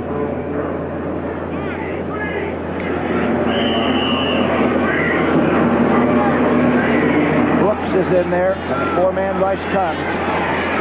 But it doesn't get to Lomax, and Lomax gets another completion as Farrell tries to get out of bounds, but is held in. Lomax is doing a nice job. See, Dallas is just sagging back as any team would at this time, playing the zone, forcing you to throw in front. But pretty quick, if he's going to get something in terms of field goal position or touchdown, he's got to let the ball go downfield. Don't forget, here on CBS next week, nobody's going to forget this. We're not. Starts with the NFL today, and then Dallas plays the Giants. Let's face it, that has always been a titanic struggle, and this year it might mean the whole thing. You know, should the Giants beat Washington on Monday night and Dallas win this game, there'd be 3 of them tied at the top of the NFC East. This is all next week. What do you think about this ball game next week, Dick? Well, you know, the Giants are so tough on defense. I mean, and they're almost impossible to run on. They're giving up about 50 to 60 yards. I don't know what the exact yardage is. They're so tough. They force you to throw. Have they seen Herschel? Have they really seen the Herschel Walker yet that we're now seeing? To me, Herschel looks better than we saw him in the second game of the season. He's not... I don't think he's selling out speed-wise real early. I think he's retaining a little quickness, getting a little wider base when he runs and getting ready to dart one direction or the other, and then once he sees it, then he's turning it around. He had a good Monday night game against the Giants that first game, but now it's making sense. It's not just raw talent. It's a tremendous offense around number 34, too. 2 timeouts left for St. Louis. Oh, you're taking those into the dressing room. They don't go to the bank. Lomax finds the receiver, and it's knocked down, almost intercepted by Jesse Penn. Look at him. Jesse doesn't like that one.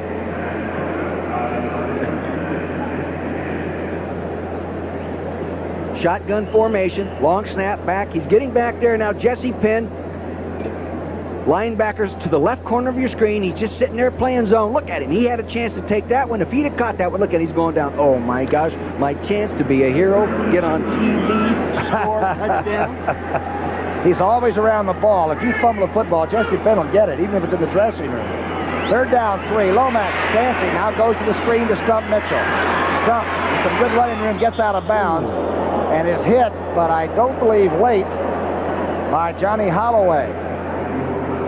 Stump Mitchell is a good all-around football player. He thinks the game and plays it right to the max. I tell you, this guy, he's the only 1,000-yard rusher last year to average over 5 yards a carry. He only carried the ball to make 1,000 yards last year, 183 times, and that's good production. He had like 50-something yards last week against the Redskins. He's got 3 injuries. Most guys would be in the training room. Number 30 shows up, I'll tell you. I had a good visit with him the other day, and he's talking about now he's a starter. Everyone's teasing him about being a big money guy. 1st and 10 now. Looked like the left tackle might have jumped. Jeff Coat was coming on, and let's see if Louis Sharp made a quick move. False start, number 58.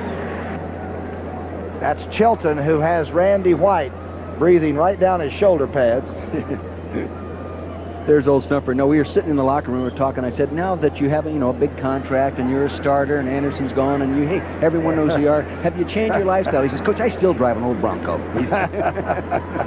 You mean a car, about a horse, right? Yeah. Oh, I thought he'd say, hey, I got a nice new Mercedes, where the top goes down with a button push and all that kind of stuff. No, not the Stumper. 1st and 15. Good protection this time. Oh, Farrell stepped over a tackler and has a 1st down at the 31-yard line. That's a pretty good move by the fullback. A hurry up now. A 16-yard game. 21 seconds left. Another timeout now is used as Lomax comes over, shaking his head.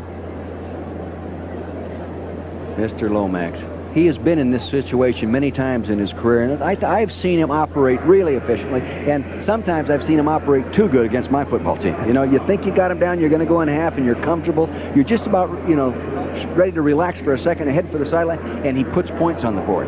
He's got a strained Achilles tendon that he had to leave the Washington game last week in the last series, but he shows up and plays, and now that he's got Roy Green back,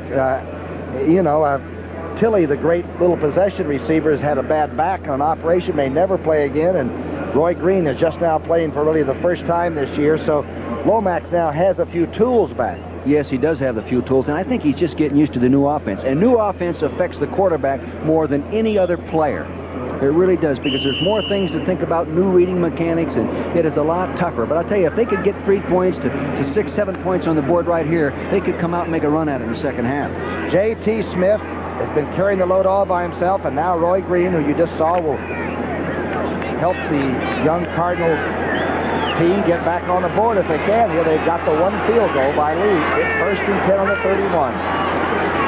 Lomax, he's got time. He's going up the sideline for it. Knocked away at the last minute from Troy Johnson by Manny Hendricks, the young man from Utah.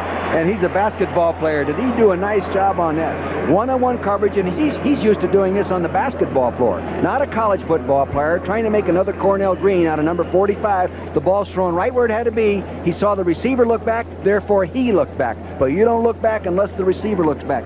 Good secondary play by Manny Hendricks. Brings up a 2nd down and 10. Shotgun every time now. Find out where Roy Green is. He's in the slot to the bottom of your screen. He's going back to the top side again. And this time, almost a juggling attempt on the outside by Troy Johnson, the young sprinter. Boy, Lomax wanted that one badly. He said it was close last time. I'm going after you again, young man. Here's Manny Hendricks. You don't have enough experience. I'm going after you. Almost. Troy Johnson just joined the Cardinals recently, a free agent. Number 87 does a nice job of almost hanging on that one. Troy has the great sprinter speed, though. He ran a 6'1", 60 meters when he was in college. I had Troy Johnson's brother at Philadelphia. Troy Johnson, number 87. His brother was Mel Johnson, played for me, and passed away. On the operating table, huh?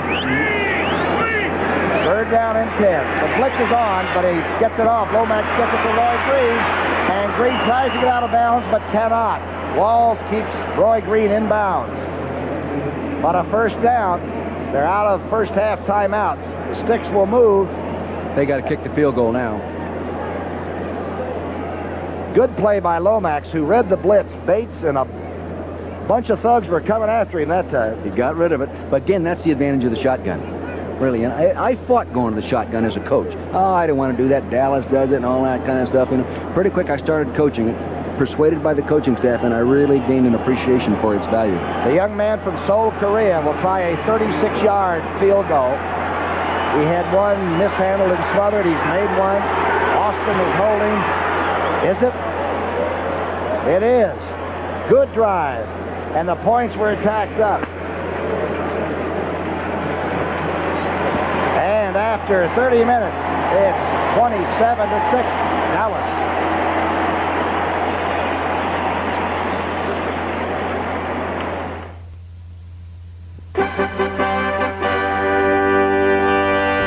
Well, welcome back to New York. I'm Brent Musburger with Hank Stram and Irv Cross. First, the baseball story. I'm sure you've heard Game 7 of the World Series rained out tonight.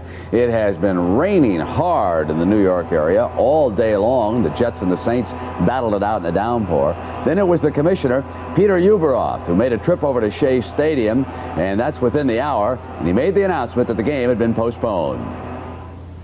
We've had 3 different weather reports. Plus the umpires concur, and so that's the decision. It's Game 7 tickets are obviously still good for everyone tomorrow. 8:10 start time. Thank you. You're going up against Monday Night Football tomorrow. Any thoughts about that? That's correct. Commissioner, how do you... So the big shootout, folks, is not the Mets against the Red Sox. It's the Mets and the Red Sox against the Giants and the Redskins. What about that confrontation, Hank? Who's going to win the battle of the rating war? Oh, I think I'm going to pick Newhart. You... CBS will love you for that. They'll extend your contract. Let's take everybody to the scoreboard, get them up to date on what's going on. The Chicago Bears bounce back with a win, 13-7 over the Detroit Lions. Look who's listening. The quarterback, for a change, is listening to the head coach. And watch Wilbur Marshall. He storms in on Eric Hipple, forces the turnover, scoops it up, and dashes on in for the touchdown. What kind of a day did Walter Payton have in Soldier Field? It was tough going against Detroit. Traditionally, they've been able to shut down Sweetness. They held him to less than 70 yards this afternoon with defensive play like that. Then the Lions closed to within 3 for Coach Darryl Rogers, and it was this young man getting around the corner to the right side, Scott Williams. But the Bears came back, kicked a field goal, and closed it out, and now the Bears are 7-1 on the season. How about the Cleveland Browns going into Minnesota and shocking the Vikings 23-20? Hey, Hank, they have to change punters up there. Coleman is hurt, and look what happens to the young man. Yeah, that's really a surprise as they would try to do something like that when they know the guy hasn't punted before. And Felix Wright goes on in for the touchdown. Irv, you know, Curtis Dickey's still got some running left for this team. You're darn right. And people forget that he has tremendous speed. Here he powers off his left guard and sprints in for a 17-yard touchdown. Bud Grant looks on. But he had to be furious with this play. He was a master of the special teams. After that touchdown, it is fumbled. Browns pounce on it. And watch here as Matt Barr kicks what turned out to be the game winner. But Irv, one gasp left for the Vikings. They're still in it. But Chuck Nelson misses from 45 yards out, and the Vikings go down. Now, meanwhile, the San Francisco 49ers come on in Milwaukee against Green Bay. They were down by 2 touchdowns, 14-0. Bad dog showing up at the game. Randy Wright here to Mark Lewis. This is a sensational catch by the tight end as he concentrates on the ball at the back of the end zone and brings it down. Hank, what about Ronnie Lott as a defensive back for the 49ers? Well, he was open all afternoon. Never more so than That's right there. That's right. You got to pick out the open receiver, and that's exactly what they did. Hey, watch Forrest Gregg on this. Look at it. Oh, yeah, Well, he's happy. He's looking for the gas pipe there. He's about to be a little less happy. What about this one? Where'd this guy come from, Irv? Well, Dory Nixon, of course, is acquired from the Washington Redskins by the 49ers. He picks this one off and goes 88 yards for a touchdown. And Bill Walsh told his defense going into this game, we need a big effort from you guys to win it, and they came up with it. Gas pipe. You think this guy ever took the gas pipe? He's been there before. Niners 5-2-1 on the season. All right, the Jets go to 7-1. Not even in the days of Joe Namath have they posted 6 victories in a row, but they had to hold on. The Saints came out after, and this was the combination. Kenny O'Brien to Al Toon, 6 times for 101 yards and 3 TDs, Hank. That's a good way to hold on, Brent. That's a good way to hold on. Throw it to him and let him run. Just get it out in the end That's zone. right. Change the scoreboard. All right, New England giving chase on the Jets. I don't know if there's enough time to haul them down. 23-3. And Irv, I'll tell you, the Patriot defense did a number on the Bill quarterbacks in this game this afternoon. Here, he puts the ball up here. Kelly puts it up, and the ball is picked off by Johnny Rimbert. And he rambles upfield until he finds he gets into a jam here and laterals the ball to Andre Tippett. And, of course, Tippett just took the rest of the way down to the 27-yard line looking for somebody to hit. Hank, you'd have made a fullback out of Tippett. Yeah, I'd have put some low cuts on him in a hurry and let him play fullback. Right. He's a tough kid, and I think he was a wrestler, too, in college, as I recall. He's a real good linebacker. Miami and Indianapolis, and the Dolphins beat the Colts. The Colts, the only team in the league now, 0-8. Marino was 22 of 32 for 240 yards and 1 touchdown. How about the Los Angeles Raiders? 28-17 over the Houston Oilers. After losing 3 in a row, they have now won 5 in a row. And please figure out the Pittsburgh Steelers. We'll bring in Hank Stram as the analyst on this one. 39. What's going on with these guys? Well, they're, needless to say, they're very unpredictable. And thanks for that insight. Yeah, but I think that any time that Chuck Noll is going to be on the sideline, you're going to win some games, and nobody thinks you're going to win. You thought it was going to be easy up here. All right, Kansas City today, without Stram as the coach, they win 27-20. They go 5-3. Irv, how about this running back? Jeff Smith takes the pitch and goes over his left hand and rambles 32 yards for the touchdown. Right, and the Bucs slip to 1-7. Philadelphia and San Diego. The Chargers now in deep trouble. They're 1-7 on the season. The Eagles go to 3-5, 23-7. The final score of that. And the NFL today continues on CBS right after these messages from your local stations. Into the third quarter, they go in Anaheim with the Rams ahead of the Falcons 14-0 in that game. And Irvin, we take a look at the highlights for John Robinson. It was the defense that got him on the board first. They've been playing well all year, Brent. Here, the Falcons put the ball in the air. Archer doesn't see Mark Giroux picks it off and rambles in for a touchdown, 22 yards out. Dan Henning's team under fire in the Southland. Steve Dill's going to Michael Young. And watch what happens in this sequence. Just as it appears that he's going to score, he coughs it up, and it is recovered by Mike Pitts. Ball comes out to the 20. Hey, Hank, the Rams used a play that I know they've been thinking of. This option play, yes, they've been rehearsing this for 3 years. We finally see it in a game. Dickerson puts it up to David Hill. Rushing, Dickerson has carried 16 times for 80 yards on the afternoon. And Irvin, that big one in the AFC, Seattle and Denver. It is 13-3. The Broncos with the lead. The Seahawks again having difficulty running on grass. Hank, what is it about some teams that they can't play that well on grass and play good on carpets? I think it's kind of a mental thing with a lot of teams. They talk about it so much, and then they go and play on it, and they never play well. I don't know why a lot of teams talk about it as much as they do and create a problem for their team, because it really turns out to be a problem when they play. Yeah, well, the St. Louis Cardinals are proving to be no problem for the Dallas Cowboys. Those of you who are watching that game know that it is 27-6 right now, and let's go back and hear Tom Brookshire and Dick Vermeil. Brookie, take it away. All right, Brent, thank you very much. Back at Texas Stadium, they're having an old-timers touch game on the field. We'll try to show you a couple of things when we get a chance to. Tom Brookshire with Dick Vermeil.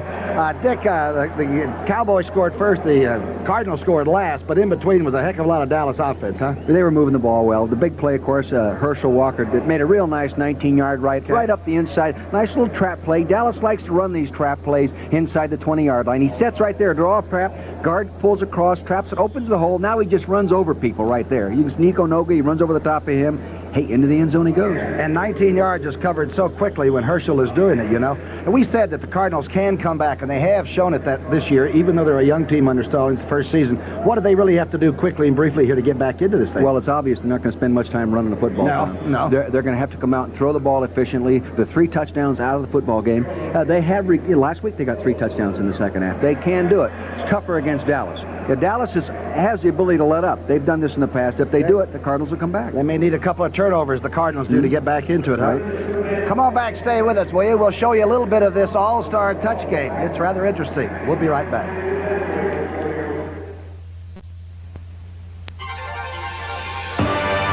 CBS Sports coverage of the National Football League is sponsored by Bud Light. Everything else is just a light. Chrysler Plymouth, we're working together to be the best. And by Ramada, where business travelers always get the all-star treatment.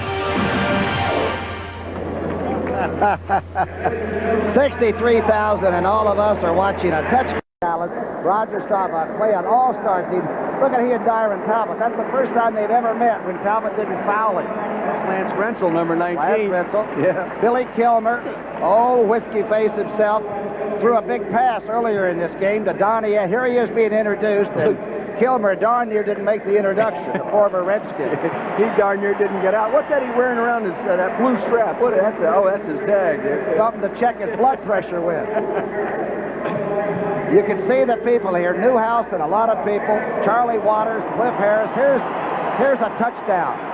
This is probably the best spiral that Kilmer's ever thrown to Anderson, to Norm Boulage, formerly of the Colts and the Eagles. And look at the goal lines. Well, they run right into the cheerleaders to finally score. That's probably the toughest one Boo ever had there. Billy Kilmer, we were talking with him yesterday out at the Dallas practice session. You know, he liked young Steve Pallure. He thought he handled himself very well when Danny White was hurt. Hey, everybody likes Steve Pallure around here.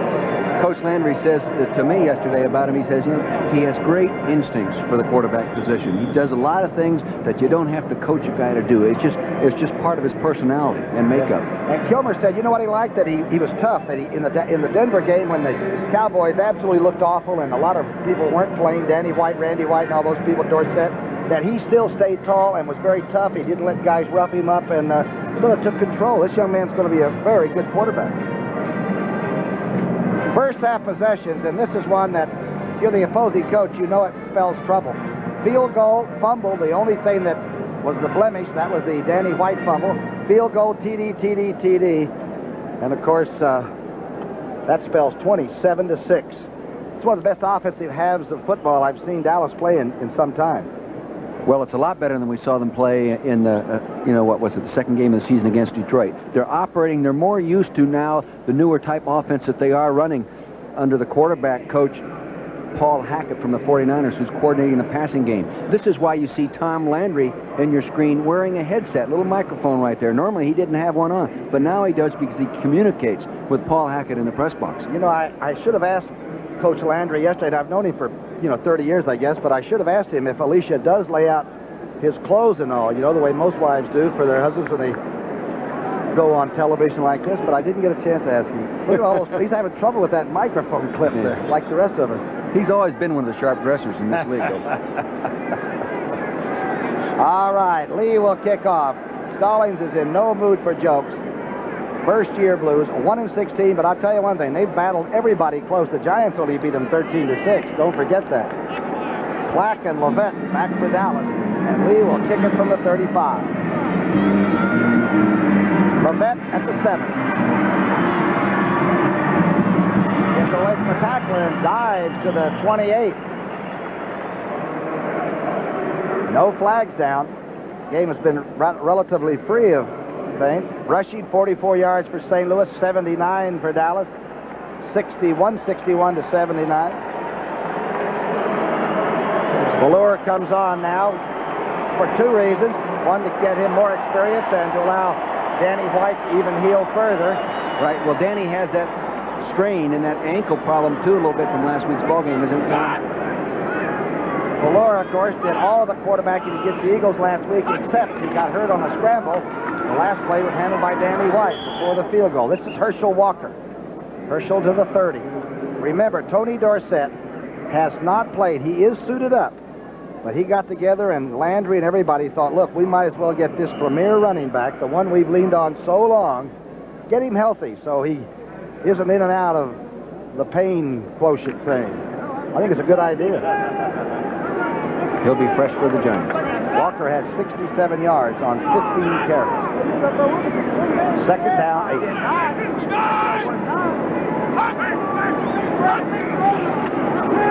Valor throws and Newsom gets a good block from Cosby downfield and gets to the 44-yard line. Let's go to New York for Brett Musburger. Well, Brookie, we've got contact out in Anaheim. The Atlanta Falcons have just jumped back. Steve Dills to Michael Young. Young coughs it up. James Britt scoops up the fumble and dashes in for Atlanta. And the Falcons have closed to within 7 of the Rams. Stay tuned for more on that one. 14-7, back to Brookie. All right, Brent. Boy, we know those teams pretty well. We've done Atlanta a couple of times. Did their game when they beat the Rams earlier. Good football around this league this year. First and 10, toss back to Herschel Walker. Again, a super block, Tom, by the fullback, Tim Newsom. He actually knocked the outside linebacker, Freddie Joe Nunn, right down to the ground. Take a look at this ground level. Eye toss, you'll see 53.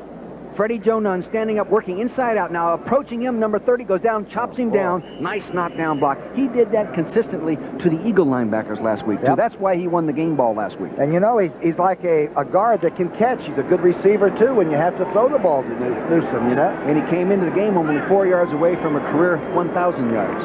Second down, 3. Good block, good run, of course, by Walker.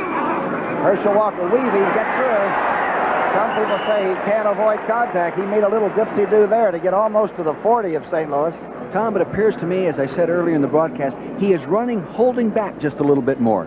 So he can make those kind of moves and make people miss. Did you notice that time? Yeah. He didn't have his motor running full speed. He was looking for his place, and then he saw it, boom, he took it. Remember when we were talking to the Dallas players, I think it was Walls told us that one day they put him out as a flanker doing a drill, and he tried to come up and chuck him, and Herschel ran right by him. And over the top of it. Yeah, right by him. First down and 10. Another drive. This time it's Pelor, Steve Pelor, from the northwest part of this country. Uh-oh, missed handoff. Pelor takes it, gets a little bit of it back, but maintains possession.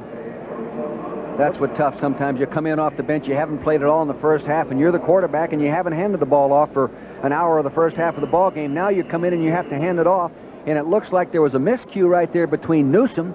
He hit him all right with the ball maybe a little bit high in the chest, and down it goes on the ground. Dallas always has a quarterback problem, but that's not the case. A little cut there on Danny White's chin. He's the quarterback. Remember when they didn't know whether Roger was going to beat out Craig Morton? And almost before my time, Tom. And Hogaboo? That was within your time. Yes, that was. Second down, 14. Cardinal gets back. No flags will drop. Now at the screen, out in the Newsom with the screen reception. Tackled at the 37-yard line by Closby. David Galloway. End. Tommy, David Galloway really hustled it on. He's the nose guard. He works upfield, rushing the passer. The screen pass is thrown. Then he gets involved in the tackle downfield. I can see why Coach Gene Stallings says this is one of his kind of guys. He gives everything he's got. Speaking of quarterbacks, Danny White's all right, by the way. Gene Stallings is a good friend of Danny's, but I don't think he's really worried about Danny White's chin right now. He coached here for 14 years. 3rd down and 7.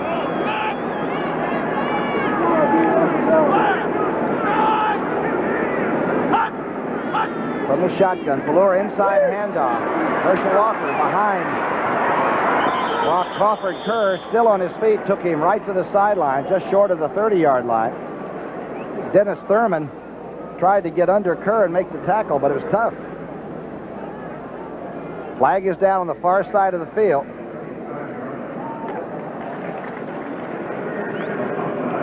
Offsides against St. Louis, the preliminary call by Wyant. There's been no need for instant replay evaluation. Cosby, the captain that Dick Vermeil was talking about, decides to... Offside, number 60, 3rd down. Brings up 3rd down.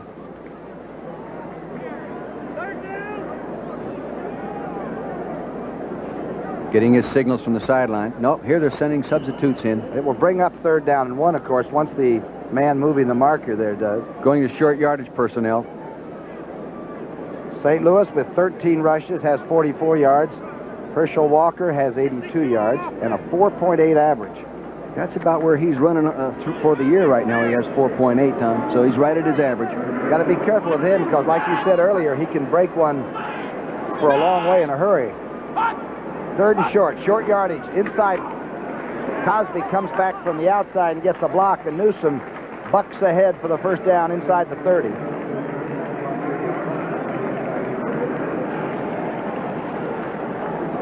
Follow Doug Cosby, the 6'6" tight end, number 84, as he goes in short motion. Now he's going to come in and try to trap block from the outside in. Here he goes. They got him propped up. He goes in on the nose guard, and the running back actually runs. Newsom runs behind the block rather than in front of it.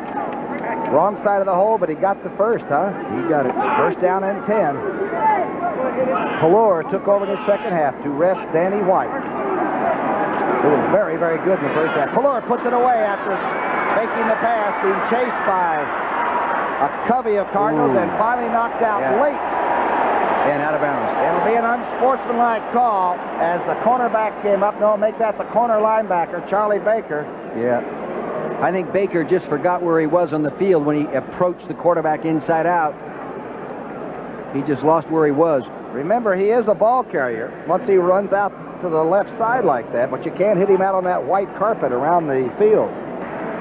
Personal foul, number 52, 1st down. Here he is moving in the middle of your screen, carrying the ball like a loaf of bread. Now he's going out of bounds. He's coming off the block. He's clearly out of bounds right there. You can't hit him there, and Charlie knows that. I think he just lost the feel for where he was on the field. Well, he had to look down to see that. He's probably so busy trying to get rid of that blocker. Yeah. And I imagine he's a little frustrated, you know? No, but that's dumb football. You can get frustrated, but you can't hit a guy out of bounds. 1st and 10 on the 11. A 1st down without a touchdown these Cowboys can get. Lewis got him going inside. Walker, not much. Ran into a stone wall at the 8. Thurman and Noga.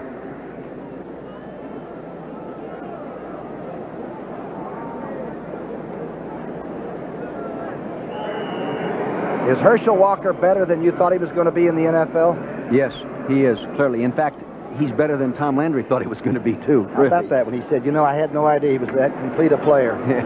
Great pass receiver. It sounds like we're doing a Herschel Walker show here today, but he has been the show. What he does, he gets 2nd down and 7 here. Remember, they can get a 1st without a touch. Walker's in motion. Ballure out in the flat. Misses Newsom. There is a flag down, however, as Cosby ran Ballure out, and they're going to get him for roughing the passer. These penalties are marking, again, the frustration of getting beat, having only one win in your record. You start getting after it. Oh. Personal foul, roughing the passer, number 79, 1st down. That's Cosby. Bob Cosby. Here he is, number 79, on the left side of your screen, working on Posteric Number 75, he gives him a little shove there. The ball's clearly gone. He goes ahead and buries his helmet into him and hits him. Pallure must think he has a target on his chest. He's been in for this part of the third quarter, and they've already gotten him twice. First and goal on the 4-yard line. Automatic first down on that. 27-6. Of course it's frustrating when you're playing your hearts out and losing. It's a good football team, boy. Cowboys are tough. Walker. Hey.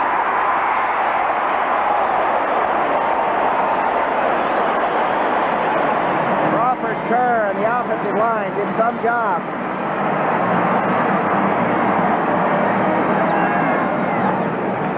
Just a plain old-fashioned short yardage sweep. 84, Cosby going in motion away from the play to draw the defense. 55 now. Anthony Bell attacking right there. Gets blocked.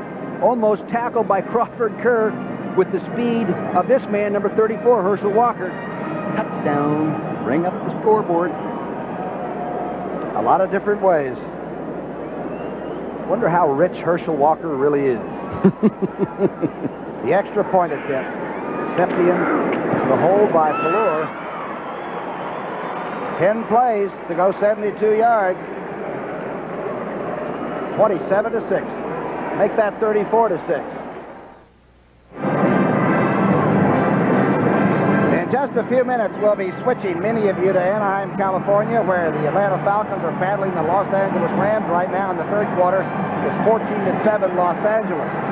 Here in Dallas, it's 34-6, and Pallure dials 800 to find out what's going on. He came in the third period, and the Cardinals went after him like he was a T-bone steak.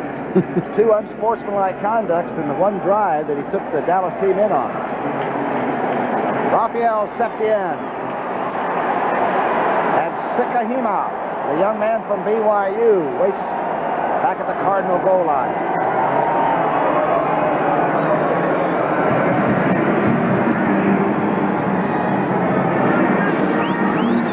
Johnson. Roy Johnson gets out over the 26-yard line. You know, Tom, most people don't realize how tough it is to take over a losing franchise and get them going. You know, since 1970, there have been 93 new head coaches, excluding this year, take over an NFL franchise. 70 of them took over a losing franchise. Only 7 of them won their first year. It is tough to do it. And he's a people person. He told me the other day, Friday, that bringing his son Mark down here, an exceptional young person with him, was one of the great thrills of his life. He's quite a man, Gene Stallman. Yeah, he'll turn him around. First and 10, Lomax. Dancing has some time. Gets it to the tight end, Doug Marsh, short of a first down at about the 35. Now the Cowboys will play pass and more pass. They'll get out of the flex defense, I think, Tom, a little bit on those first downs. They'll get in the good wait-forward defensive stances and come after the quarterback. This is when you go for bonuses. This is when you go for your sack bonuses and your interception bonuses. And Lomax has to throw. Less than 9 minutes in this third period left. The straight drive to Stump Mitchell. Stump is to the 39-yard line coming out. You keep running up inside there, you come out looking like a stump, too, I'll tell you, against the Cowboys. First game he ever started, it was in place of Anderson, and I said, well, this guy is no O.J. Anderson. You know, one of those great comments. He had 132 yards rushing against you. Yeah, nice guy to bring that up. I tell you, as a head football coach coaching against the Cardinals, I feared and respected him as much as I did Otis Anderson. Good point. First and 10. The pickup by the Cardinals. They need a lot of points. Lomax finding some time now, dancing in that pocket. Now he knows he's got to get out. Ed Jones is chasing him. He's run out of bounds finally by Mike Hegman. And Randy White was right behind Ed Jones. Well, he wanted to go deep and it was covered. And, you know, Neal is not 100% healthy. You know, his ankle's a little bit sore, and he had a strained Achilles, and he is not 100%. But I'll tell you this, he was enthused about coming down here and playing this week.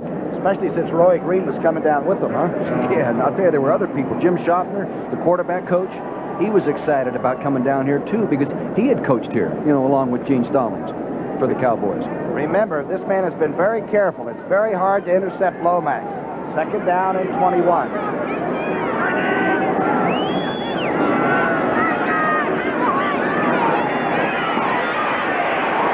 hard at the 25-yard line by Brooks, the #1 draft of a couple of years ago out of Michigan.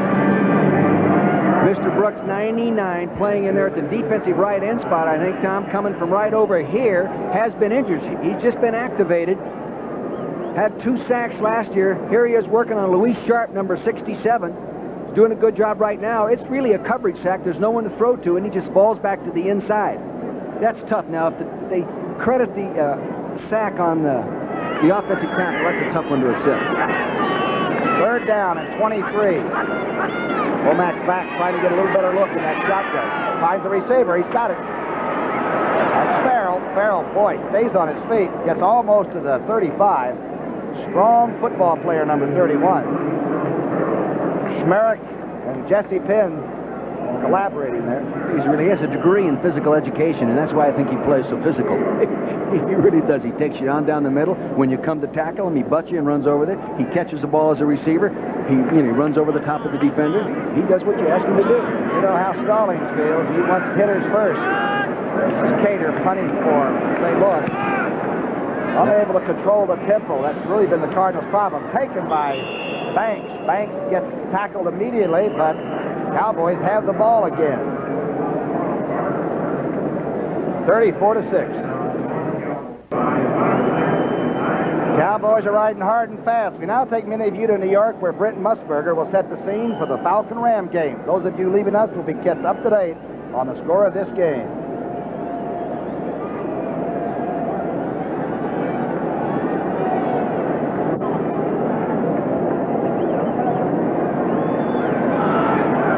First and 10. Dallas with the football. Valora back to throw. And hits Cosby with it and off his hands. Catchable. You can see that Dallas is not concerned about eating up the clock, Tom. They come right out on 1st down, leading like they are, 34-6. You might think that Landry on the other side would say, well, Gene, I've coached, you've coached for me for 14 years, and I'll just back off a little bit on my signal calling. But you can see no friends once the ball's kicked. What's he have, 6 former assistants that are now head coaches? I'm speaking somewhere around the league. Yes, sir. 2nd down and 10. Walker, by the way, has 88 yards rushing.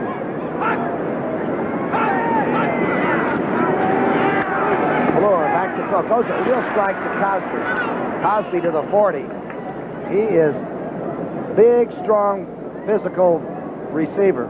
When you're up 34-6, you help the tacklers up. Yeah, I'll tell you, the linebackers really collapsed nicely on that one. I mean, he caught the ball, but boy, he was being pounded from each side immediately. This defense has battled away in there. You can see average per pass attempt. Dallas with that 10.3, St. Louis 4.1. The Cardinals haven't put the ball in play very much today. 3rd down and 4 for the shotgun. Valora. 1st down. Well, there's a penalty. That one came out of the sky from somewhere. There it is. About the 46-yard lines where the ball is. A little holding defensively.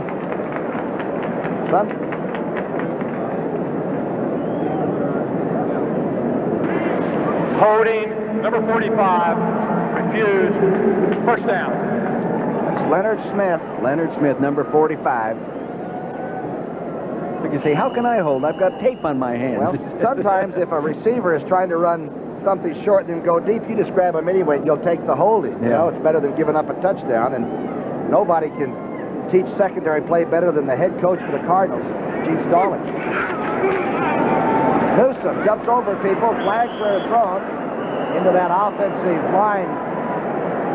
Boy, I'll tell you, David Galloway, St. Louis Cardinal nose tackle, he went after that. I mean, he on the snap of that ball, he was taking everybody he could, centers, guards, and heading into their backfield.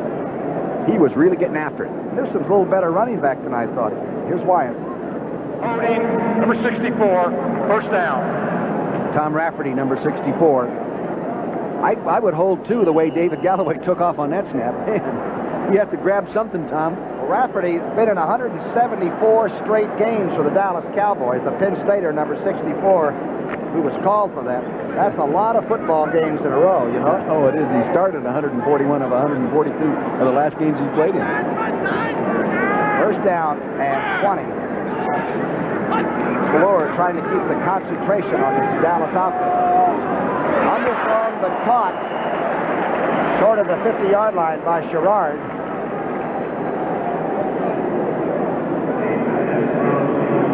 Here he is, Michael Sherrard, number 86, coming off the ball, the left side of your screen, working in the strong zone defense. There, now watch him plant, now work right around that 50-yard number.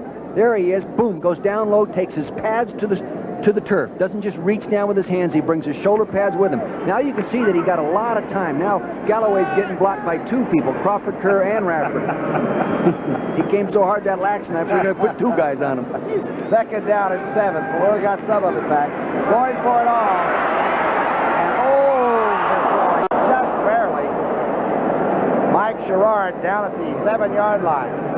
I wonder if Tony Hill likes all these deep balls being thrown to Mike Sherrard. His average is 22.3, where Tony Hill has always been their long ball home run hitter, and his average is 16.5 per completion. Sometimes the veterans don't like that too much, Tom. Well, the greatest receiver they ever had here, Drew Pearson, was not a home run guy, but he caught a lot of touchdown passes all the time. Yeah. You know? Sherrard, though, does have speed, doesn't he? And great athletic ability. He goes from a walk-on at UCLA to a first-round draft choice. That's pretty hard to do. Boy, it's good for the bank account, too. Third down and 7, just short of midfield. 4:40 left in the third period.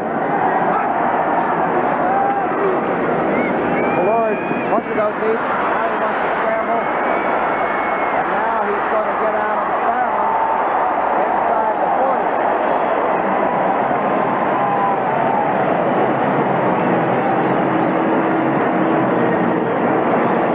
Take that, all you scrambling quarterbacks. Now, take a look at Mr. Spallure right there. Mobility in the quarterback becoming more important in the National Football League. He gets out of his own problem. Now follow him. He'll come appear back to your screen. Now he bounces to the outside. Here he is now a running back. He has no intent to throw the football. Mobility. Sacks are down in the league right now, 13% over last year. That's one of the reasons. Quarterbacks are doing a better job of avoiding the rush. First down and 10. Dallas has got 100 yet today. Close to the 30-yard line of St. Louis. Washington making another tackle. Well, the secondary for St. Louis has made most of the tackles. They've been making too many of them. Too many of them. And, you know, that's not what they're paid to do. Second paid to hit, first paid to cover. And right now, they're having to make too many tackles. And I've seen Lionel Washington make some darn good tackles. Walker is just about to go over 100 yards rushing. And other than Tony Dorsett, only a few years ago, a fellow named Robert Newhouse, who played in that alumni game, have ever had a 100 yards rushing in a game for Dallas. Herschel hit 98 and not holding. Call it 100. He squiggles to the 25. It's amazing what a 100-yard rushing stat does for your offense and the success of your football team. If you have a running back this year in your backfield that runs for 100 yards or more, it's happened 32 times this year, Tom. They've won 26 of those games. You get one back to get 100 yards, huh? Or more. So far this year, it's holding up. It was Looks always like it's going to hold up today. It was always so indicative of Tony Dorsett getting 100 yards. Now they have a two-spoke attack. Huh? That's right. Second down, 6. Walker's at 102 yards.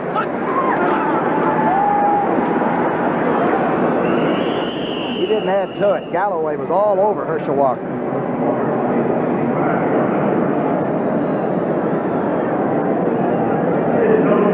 It seems to me that St. Louis might consider, Tom, some red dogs for the linebackers designed to get after the running game, not so much for the passing game, but to get after and get him into that second and long on first down. And after that first down, throw him for the loss.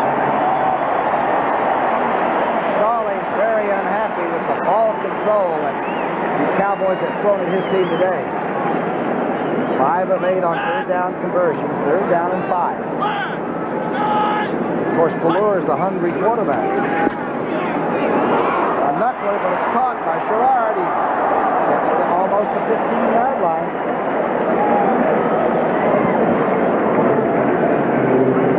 Is Herschel Walker the best fifth-round draft choice you can remember? Wilbert Montgomery was only a sixth round for you, right? I know it, but this Herschel Walker, the way they got him, of course, if he had been in the NFL draft, he'd have been the first player picked. Well, but I mean, it was pretty smart of Dallas to figure that the USFL was going to go down the tubes. They've always done those things.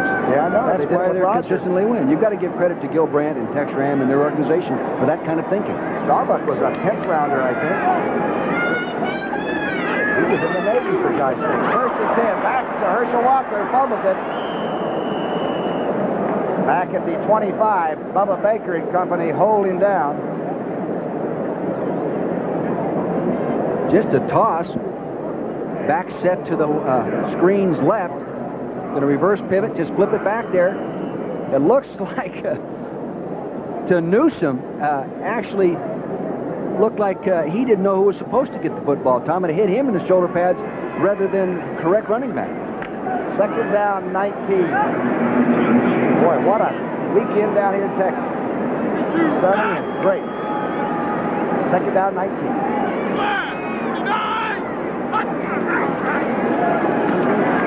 The screen setting up. St. Louis has it red. Ballure's going to have to handle it. Knocked out of bounds at the 36.5-yard line. Noga escorted the quarterback out of there. You know, it was really clever on this experienced nose guard play. David Galloway sitting right here. He ends up picking up the screen man, and actually Plure had no one to throw. See number 65, he's working it now. He runs into the screen back. He sends a screen. He says, you aren't going to throw the ball this guy. I'm going to hold on to him. I'm going to pull him down for a 3-point takedown right there. Now Noga has to come up and force him out of bounds. Clever nose guard play. The Dallas bench was up in arms over that. Galloway did the right thing, however. Give a guy an even break once in a while, right? Third down and 31. Plure's got the Cowboys heading south.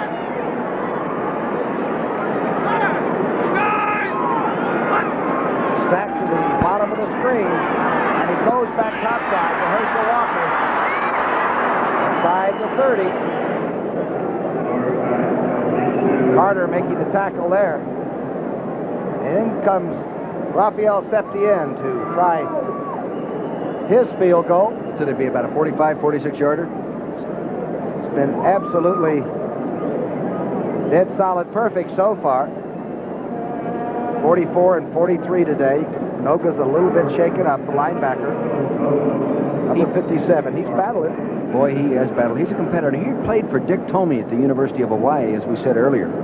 He has two brothers playing over there right now. Younger guys that are playing. We're in the island? Yeah, he's one of 9 children. He's in pain. Maybe he has a pinched nerve, Tom. I don't know. Well, you can't play linebacker, no pain. Well, when you wear these neck harnesses, see that right underneath the helmet, that white pad, yeah. Many times it's an indication that you've had some neck-pinching problems. And, boy, that really, it jars you when you get that nerve tingle goes down your back, and sometimes it goes down into your leg. If that's what it was. I'm sorry that we will never probably see Pat Tilley play again. He was a great little receiver for this team, you know? Don't count him out. Well, I don't. He's a tough son of a All right, Septien's only miss of the year was a 42-yarder against St. Louis in that first game. This will be from 47. Remember, Plure's the holder. He's not the most efficient from this distance, Tom. This is not where he is really great.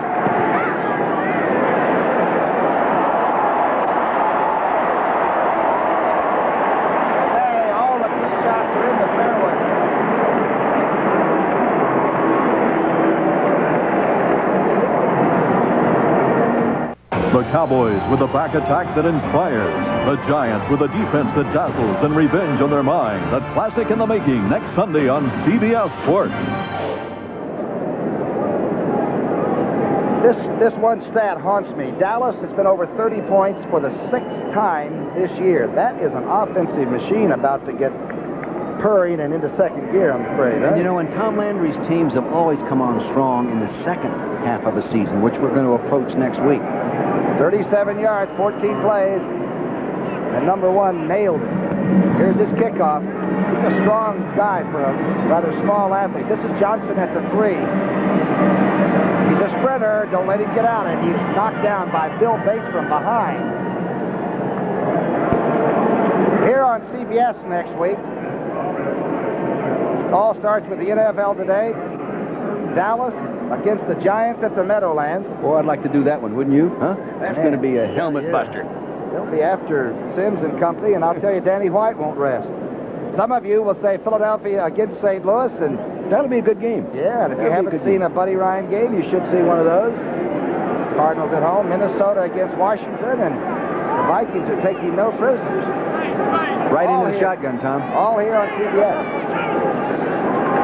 First and 10. Lomax. Oh, just off the hands. Might have been touched by somebody. Smith couldn't quite hold on to it. A little bit of a problem around the pass protection as Dutton threatens some offensive player. Time of possession sometimes means something, sometimes it doesn't. That does, I'll guarantee it, Tom. Indicative, huh? 9 minutes more. You can't do anything if you don't have the ball. It's not that Lomax and them have been so ineffective. It's just they haven't been able to get their hands on the ball all enough to do anything. And when they've had it, they haven't done a real good job of it. Lomax, 11 of 25 for 103 yards. Quick out the screen. Stumped. Mitchell has flags fall, gets over to the 37-yard line. Peg leg Bates, number 40, is back in there after sitting out a game or two. I wouldn't doubt they got Gene Chilton 58. It was out on the screen for holding out on this movement block. I'm not too sure. Looked like it was down in front of the ball carrier, whatever happened.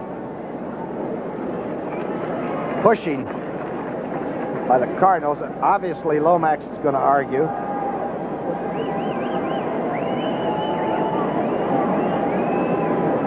I'd like to see Lomax get irritated.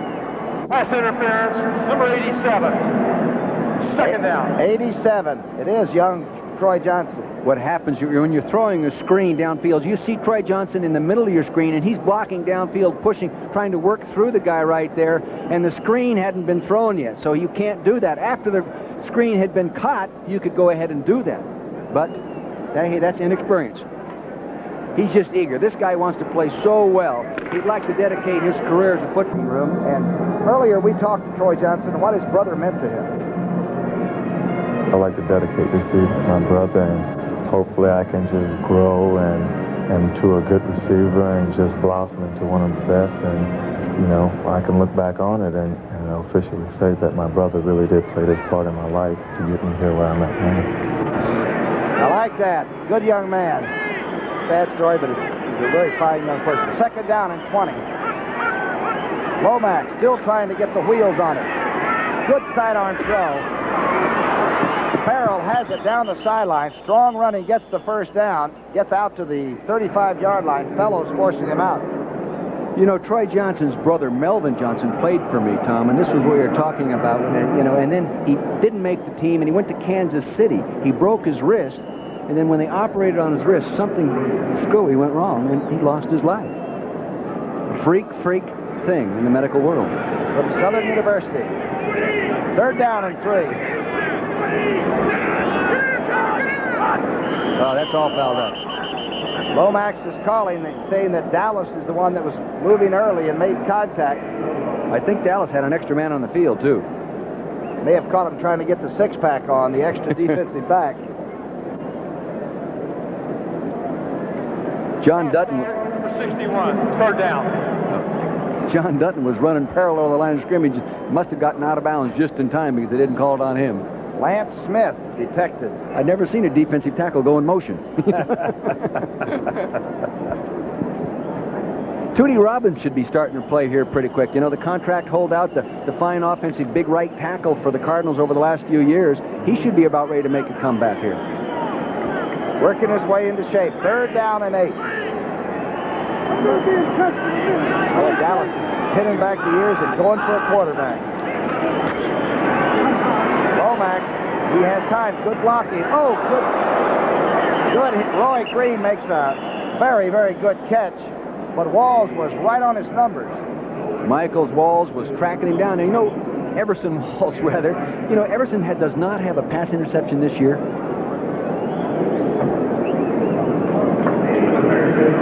Illegal procedure, St. Louis. We didn't get a number. Illegal motion, number 67, decline, 4th down. That's Louis Sharp. Louis Sharp. I talked with him the other. There's Tootie. I talked with Luis the other day. In fact, I talked to this guy too. He's big enough to eat hay. That guy. He has a chest. When he inhales, it's unbelievable how big he is. Look at that. Look at the arms, Tom. They're bigger than my legs. Flags are down, of course. Cater will come in, probably have to punt. That's what's going to happen. I think next year, if he shows up on time to practice, he'll probably end up being a starter. Cater really hasn't been the most active punter. The offense hasn't just moved very much all day for St. Louis. This is a Nice tremendous punt. And all the people that made Texas football so much fun. 14-17 left in this 4th quarter. Tell you one thing, Dallas is a team to think about. They're much better than the first time we saw them, Tom. 1st and 10 on the 25. Pelura has gone all the way in the second half. Hand off to somebody we don't even have to mention anymore. You know who he is. That's Herschel Walker. I'm surprised they haven't taken him out of the ball game. You know, they have other guys that can run. Robert Levette's not too bad. You know, he had a good preseason. In fact, he made the longest run in the preseason this year was Robert Levette. Can you imagine putting 34 on one side, 33 on the other, and putting one of them in motion? You get what you pay for. That's I think for that sure. adds up to 67, doesn't it? Points. Oh, that's a net million. 2nd down, 4. And I tell you, you know, Couple of yards, but not easy ones. What does St. Louis have to do to right the ship? well, you know, there's Not necessarily today. There's 8 starters that are not playing that played last year on a losing football team. So, you know, you've got to get better personnel. There's no question about that. That's the number one reason you usually lose. You know, the one thing I didn't care for, really, is I'm not a big guy for working on AstroTurf, especially on Fridays. I really think by the end of the week, your legs are dead working on AstroTurf. So I think eventually they'll probably build a real good training facility with a natural turf. The Cardinals work out, of course, at Busch Stadium, the baseball park in St. Louis, and that's AstroTurf. Straight ahead. Newsom gets what might be a 1st down, or let's see if, well, they may have stopped him short of that. Philadelphia won big over San Diego, the next opponent that will come into St. Louis next week. This is the first punt for Saxon, the young kicker for the Cowboys. He probably thought he'd never get in this game. He leads the NFL in punting balls inside the 20-yard line with 17, but he isn't going to get it inside the 20 from this distance. Better not, it'll be his own 20. I wonder if he donates his check to charity this week when he does, you know, he only has to kick once, huh? Sekahima, the young, prolific punt returner, is back on the Cardinal 20-yard line. Here's Saxon's first punt. And it is going to be returnable. It's low. Oh, Sekahima lets it bounce. He's still going to return it at the 20.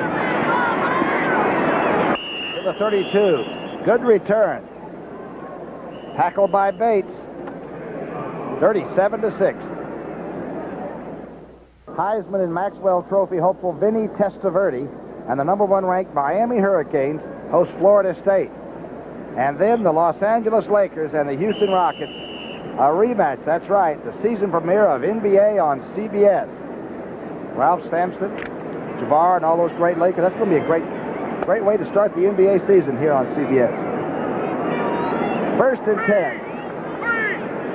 10. Lomax, little bobble now, gets his hands on it. Trying for number 84 on the sideline, J.T. Smith. He's played hurt too, and all the other receivers were down. He's been their plus so far, his emergence. You know, and he was a pretty good player at Kansas City. They signed him as a free agent in '85 at St. Louis, but he also was a great punt returner. He played in the Pro Bowl in 1981, so he's had some good years. I think he's the 3rd highest punt returner of all time. Is he really? Yeah, he's really got, but they won't let him do it because he was the only receiver Lomax had to throw to. 2nd down and 10. You're looking at Lomax trying to position young people and get him out there right after Farrell. Farrell has it to 35. You're not going to hand tackle him. Farrell to the 37. Jesse Penn finally makes the stop. Did you see Don Smerick, number 60, come in there and give him a shot, and I think he's lined up right here. Follow him, fans, as he gets after a quarterback. Man, he butts the guard right there, slaps him, beats him to the inside. Now watch where he goes. Oh, right up underneath the chin. Oh, that hurts. Third down and 3. Lomax getting a lot of time now, dumps it, trying to get it to stump Mitchell, I think. The late rush came with Smerrick again. Smerrick's getting after Gene Shilton over there just a little bit, number 58. The only time I'd like to see Lomax maybe take his helmet off and punt it or something after an unsuccessful thing, just to show me a little emotion. Because I think he's a very talented quarterback, you know. Cater into punt for St. Louis. He probably feels it, Tom. He's Sure just not going to show it. Show it. They're not going to fine him for that. Here's a punt. Boy, this is a big kick. Cater punt. He drives Banks back to the 11-yard line, and then Banks is taken back to the 8. Good coverage by St. Louis. No return. 37. A 15-yarder. Pallure to Chandler. Newsom hit behind the line of scrimmage. Good defensive charge there. Made him run a little bit deeper. Charlie Baker finally got the tackle. Down the road for Dallas. Of course, next week, the one that we're all wanting to see at the Meadowlands, the Giants, the Raiders. Wow. San Diego. We'll know how good they are about 5 weeks down the road. There's only one loser in that group, and that's San Diego. Washington and Seattle. Remember, this team is already 4-0 in the NFC East. Right. Dallas could make a difference when it comes down to the final decision in the NFC East, no question. The inscrutable one, Tom Landry. Second down, call it 11. Pallure, a little bit low, but caught just shy of the 40-yard line by Sherrard. Sherrard's got quite a few balls today, hasn't he? They're calling it no catch.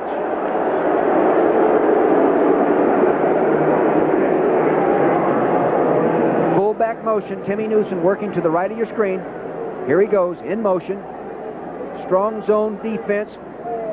Nope, not a strong zone. Man-to-man. Here he goes, in the hole. My gosh, that looked good.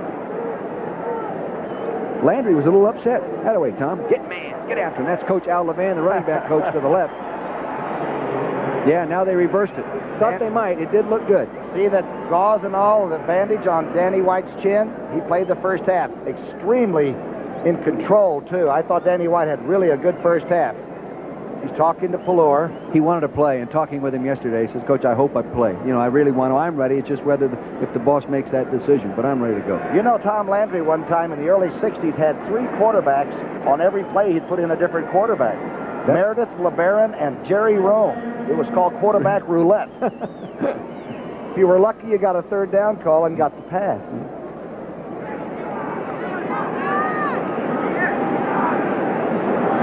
Sherrard has 5 catches for 111 yards. First and 10. Newsom bounces out. Fumbles the football, and it's Dallas ball at the 44-yard line. Last person to have control was Newsom. Fullback right in the middle of your screen. Going to start. See, now watch him start over to the right. Now he's going to make a nice cutback. He bounces inside. Now watch him ricochet. Out he comes. Now he's got the ball. He switches it to his left hand. See, and he has it out away from his body, and when you do that, you're in trouble. I don't believe a running back should ever switch the ball. I think once you've got it in your best carrying hand, keep it there. Now, I know a lot of coaches don't agree with me on that, but I've seen them fumble too many times when they switch it around. Second down at 5. High formation behind Pallure. Almost a missed snap. It was, Tom. And now Pallure is being dumped and hit hard by Bubba Baker at the 46-yard line. I think that was an early snap.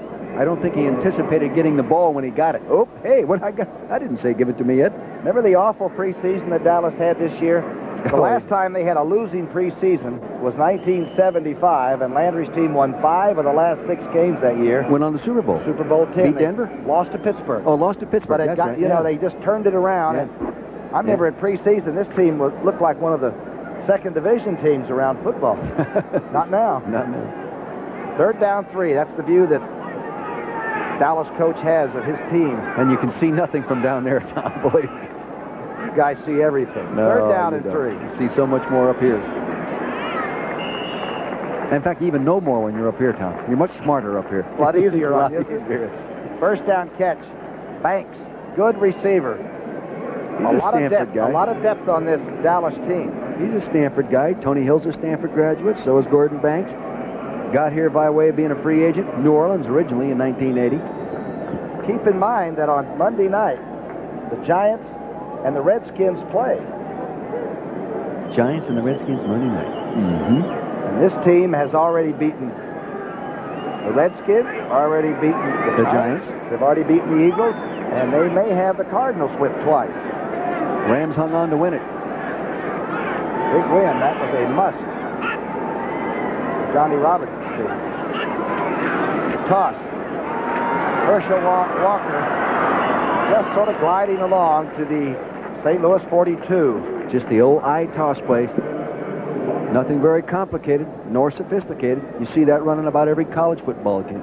He came into Philadelphia once, received the Maxwell Award, you know, when he was in Georgia. I don't know if I've ever met a nicer young person in college. Really. Did you see what happened to me yesterday? I was walking in the locker room there. Yes. And Walker comes around the corner. He bumps right into me and says, "Geez, I didn't hurt you, did I?" And he laughed about it. He's got such a sense of humor for a fellow that could be spoiled. He isn't.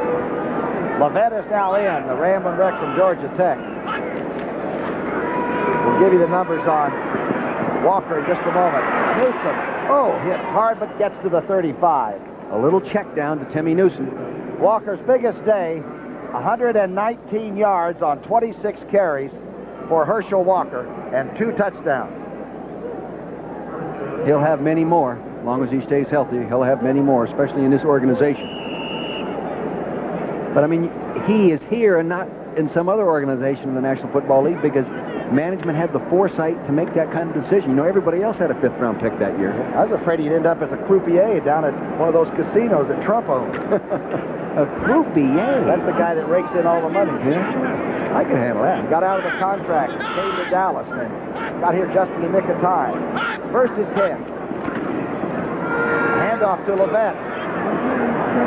Spinning to the 33-yard line. 5 minutes on the clock. Cowboys content now to just eat it up. And think about the NFC. Nate Newton's coming into the game, the big 300-pound offensive guard, number 67. He is a giant. They call him the kitchen. Chicago has the, the refridge. This guy's the kitchen. Look at him. He's 2 axe handles across, didn't he? Yeah, Randy White coming down the aisle. He took up the whole aisleway out there at the training camp. They think he's going to be a great player one day. Well, he is strong. Second down, 8 below, with a lot of time in and out of Chandler's hands at the 30-yard line.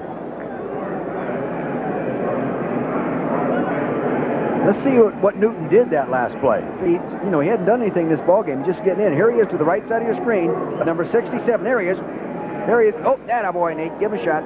Baker's still working. Al Baker's still hustling to get to that quarterback. Good job, Al. Look at the size of that guy. Bubba Baker's only about 275. You know, he's given up about 30 pounds. Can you imagine that? That's right. His brother is Timmy Newton, the big 300-pound nose tackle at Minnesota. The guy they call the Fig, right? No, they call him the Ice. Oh, that's right. I thought it was Fig Newton. Third down and 8. Valor being chased out of the pocket. I think he likes it. He gets down at the 26 after a scramble. It'll be close to a first down. Pretty good-looking runner. And he's bigger, of course, than it appears. You know what he appears to have is a good feel for where the rush is around him. You notice he never looks panicked when the people around him. He just sort of ducks out. He comes out smoothly, not shaking all over the place, and out he goes. The Rams, 14-7 over Atlanta. Rams, Eric Dickerson with 170 yards on 29 carries. His lifetime average, Dickerson's, is 126 yards average per game that he's been in this league. You got that head of yours really going today, Tom. Huh? Well, you got a computer going there for you. My major, was mathematics. Yeah. Was it really? Science. And Tom Landry. We asked Sully, was there a difference between the two? Well, Coach Bryant he was a people person. He believed that you won games with people playing well, making football plays. We respected him to the point that we didn't want to disappoint him. Everybody that either played for Coach Bryant or worked for Coach Bryant, we wanted him to say something good about our contribution at the game.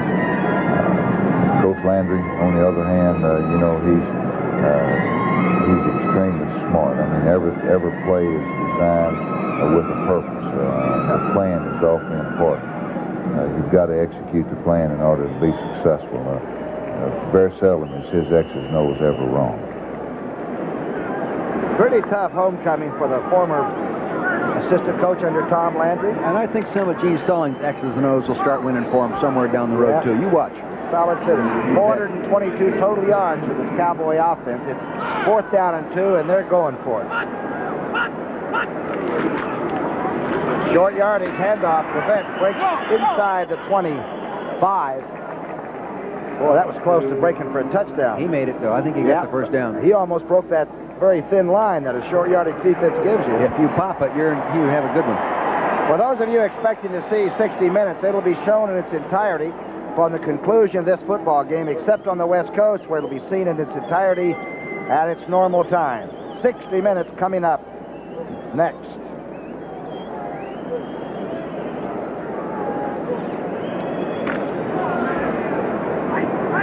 First down by just inches. They took Newton out. The house, they moved the house. 1st and 10. Drive straight. Levent, good spin, good tackle, though, put on him at the 24.5. Stafford Mays. That was a nice play. Stafford Mays had been starting, and then they moved Bob Clausby in his place, but Stafford was doing a good job. He has been used in the past more as a pass-rushing type defensive end, I think, Tom.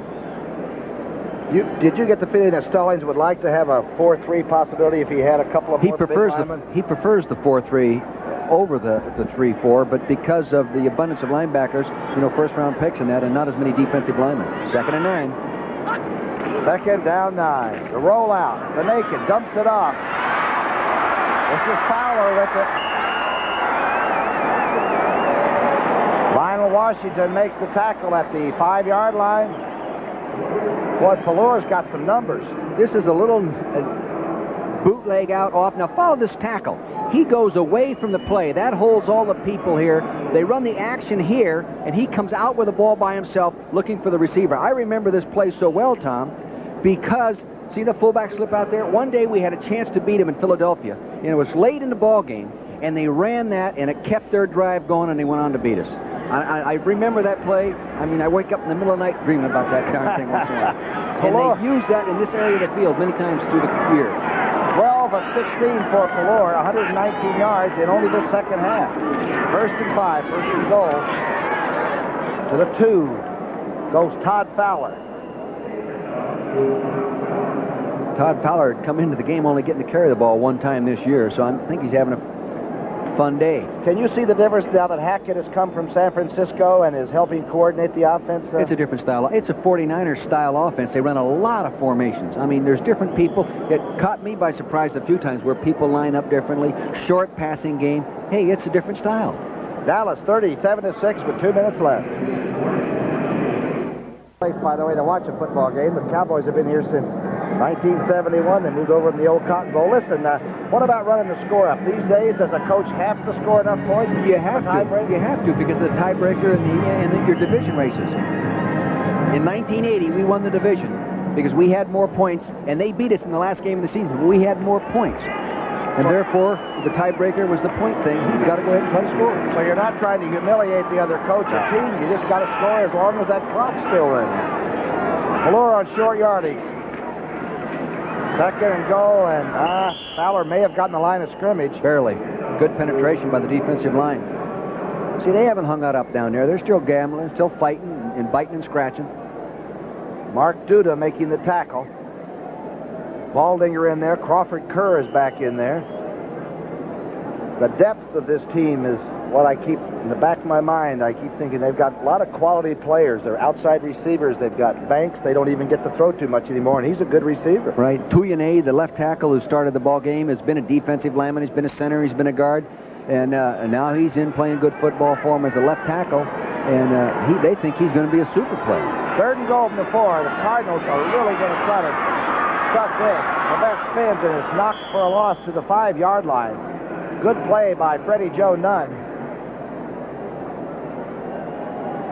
Were there many guys like Freddie Joe Nunn and Billy Bob Jean and all that kind of stuff when you were playing? Yeah, I think so. Really? I have so much brain damage, I probably don't remember some of the names. But you get more of those kind of names when you get out into this Texas area now. Bobby Lane, you know, Bobby's up watching this broadcast from Lubbock right now, the old quarterback. 4th and goal from the 5. Going for the points here, Tom. Going for the point. They're going to come a little play-action pass. Play-action pass, roll out of some kind. Bounce back into it. Nope. Yeah. Sounds like a scene from Quo Vadis when they're cheering when it's 37-6 for more touchdowns.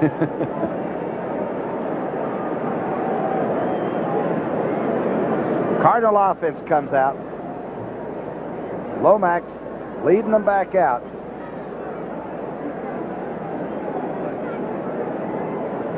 First time the Cowboys touched the ball, they went down and got the field goal.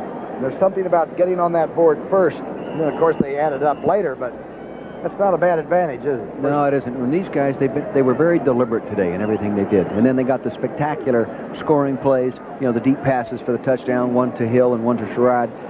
They really executed well. And they rested Tony Dorsett. From the end zone. Lomax going outside. Hits the open receiver. That's Wolfley. Still on his feet. Knocked out at the 34 by Holloway. You know, St. Louis came in this ball game now, believe it or not, Tom, ranked number 4 in total defense, having only given up 274.1 yards a game. So you can see how good Dallas executed their offense today, or St. Louis's defense is overrated. One or the other. Huh? That's right. Could be. I'm afraid Dallas might make you look like you were overrated when they get it really polished. 18 seconds left. Lomax trying the screen to the outside. That's Sikahima, the BYU running back for.